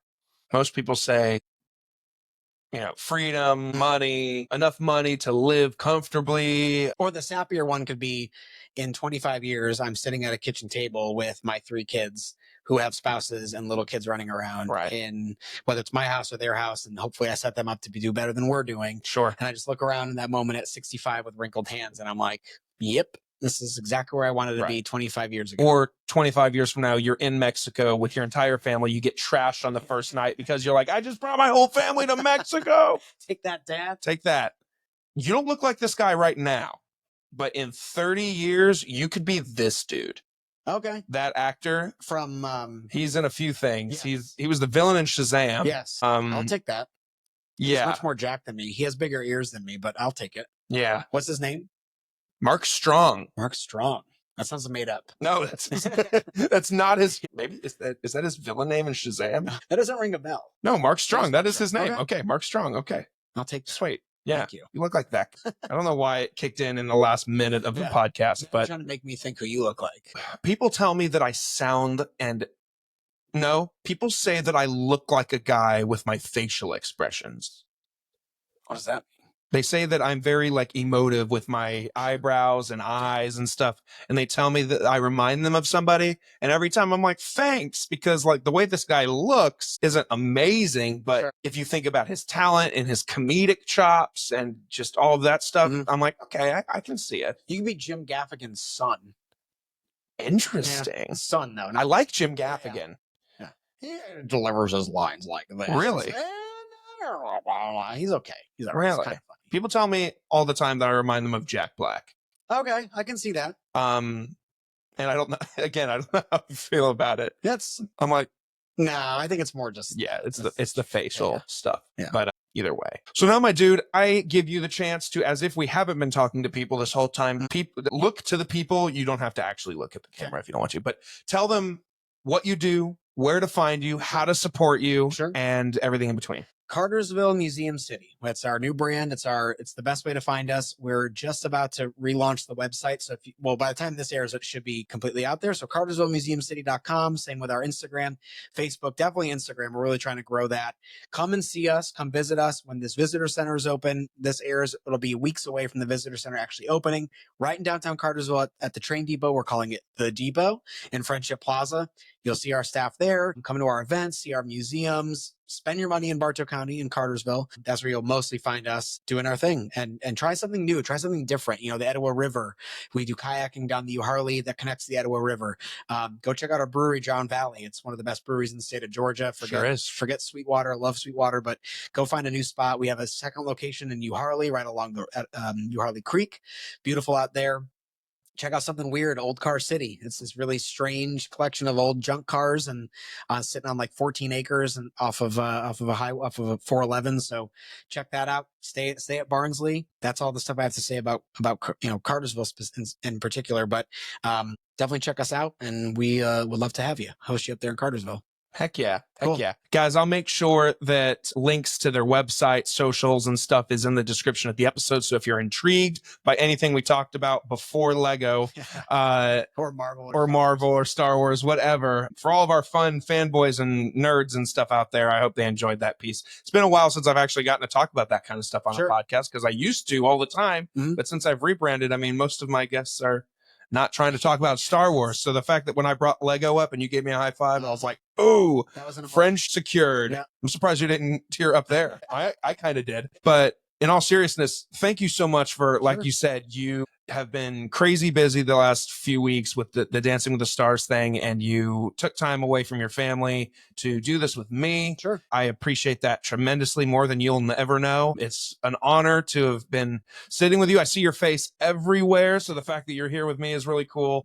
I can't wait to do another one with you, because I absolutely want you to come back at some point, and we can continue where we left off, even if we don't even talk about anything serious the whole time. Right. We can talk about the future of Cartersville next time. We can talk about future of Bartow County, all kinds of fun things. But I wish you continued success, and I can't wait to hopefully work with you in some capacity now that you're right in my backyard. Mm-hmm. So I'd love to get involved more, and we can talk about that more later. But either way, guys, again, thank you for tuning in. If you're still here, either of our wives, I'm sorry, but if you made it this far, comment anywhere you can comment below, so we know that they actually made it to here, and comment BrickCon, BrickCon, because then they'll know that they actually listened to this entire thing. Yeah, BrickCon. Wherever you see the post, whether you see it on LinkedIn or Facebook or Instagram, comment BrickCon so that we know that you're a real one. Yes. But again, thank you for tuning in today. Follow me on the socials. Everything is at Your Morning Drive. You can follow me personally, Logan A. Lewis, if you want to do so. And we appreciate your time, and we'll see you next time. Take care.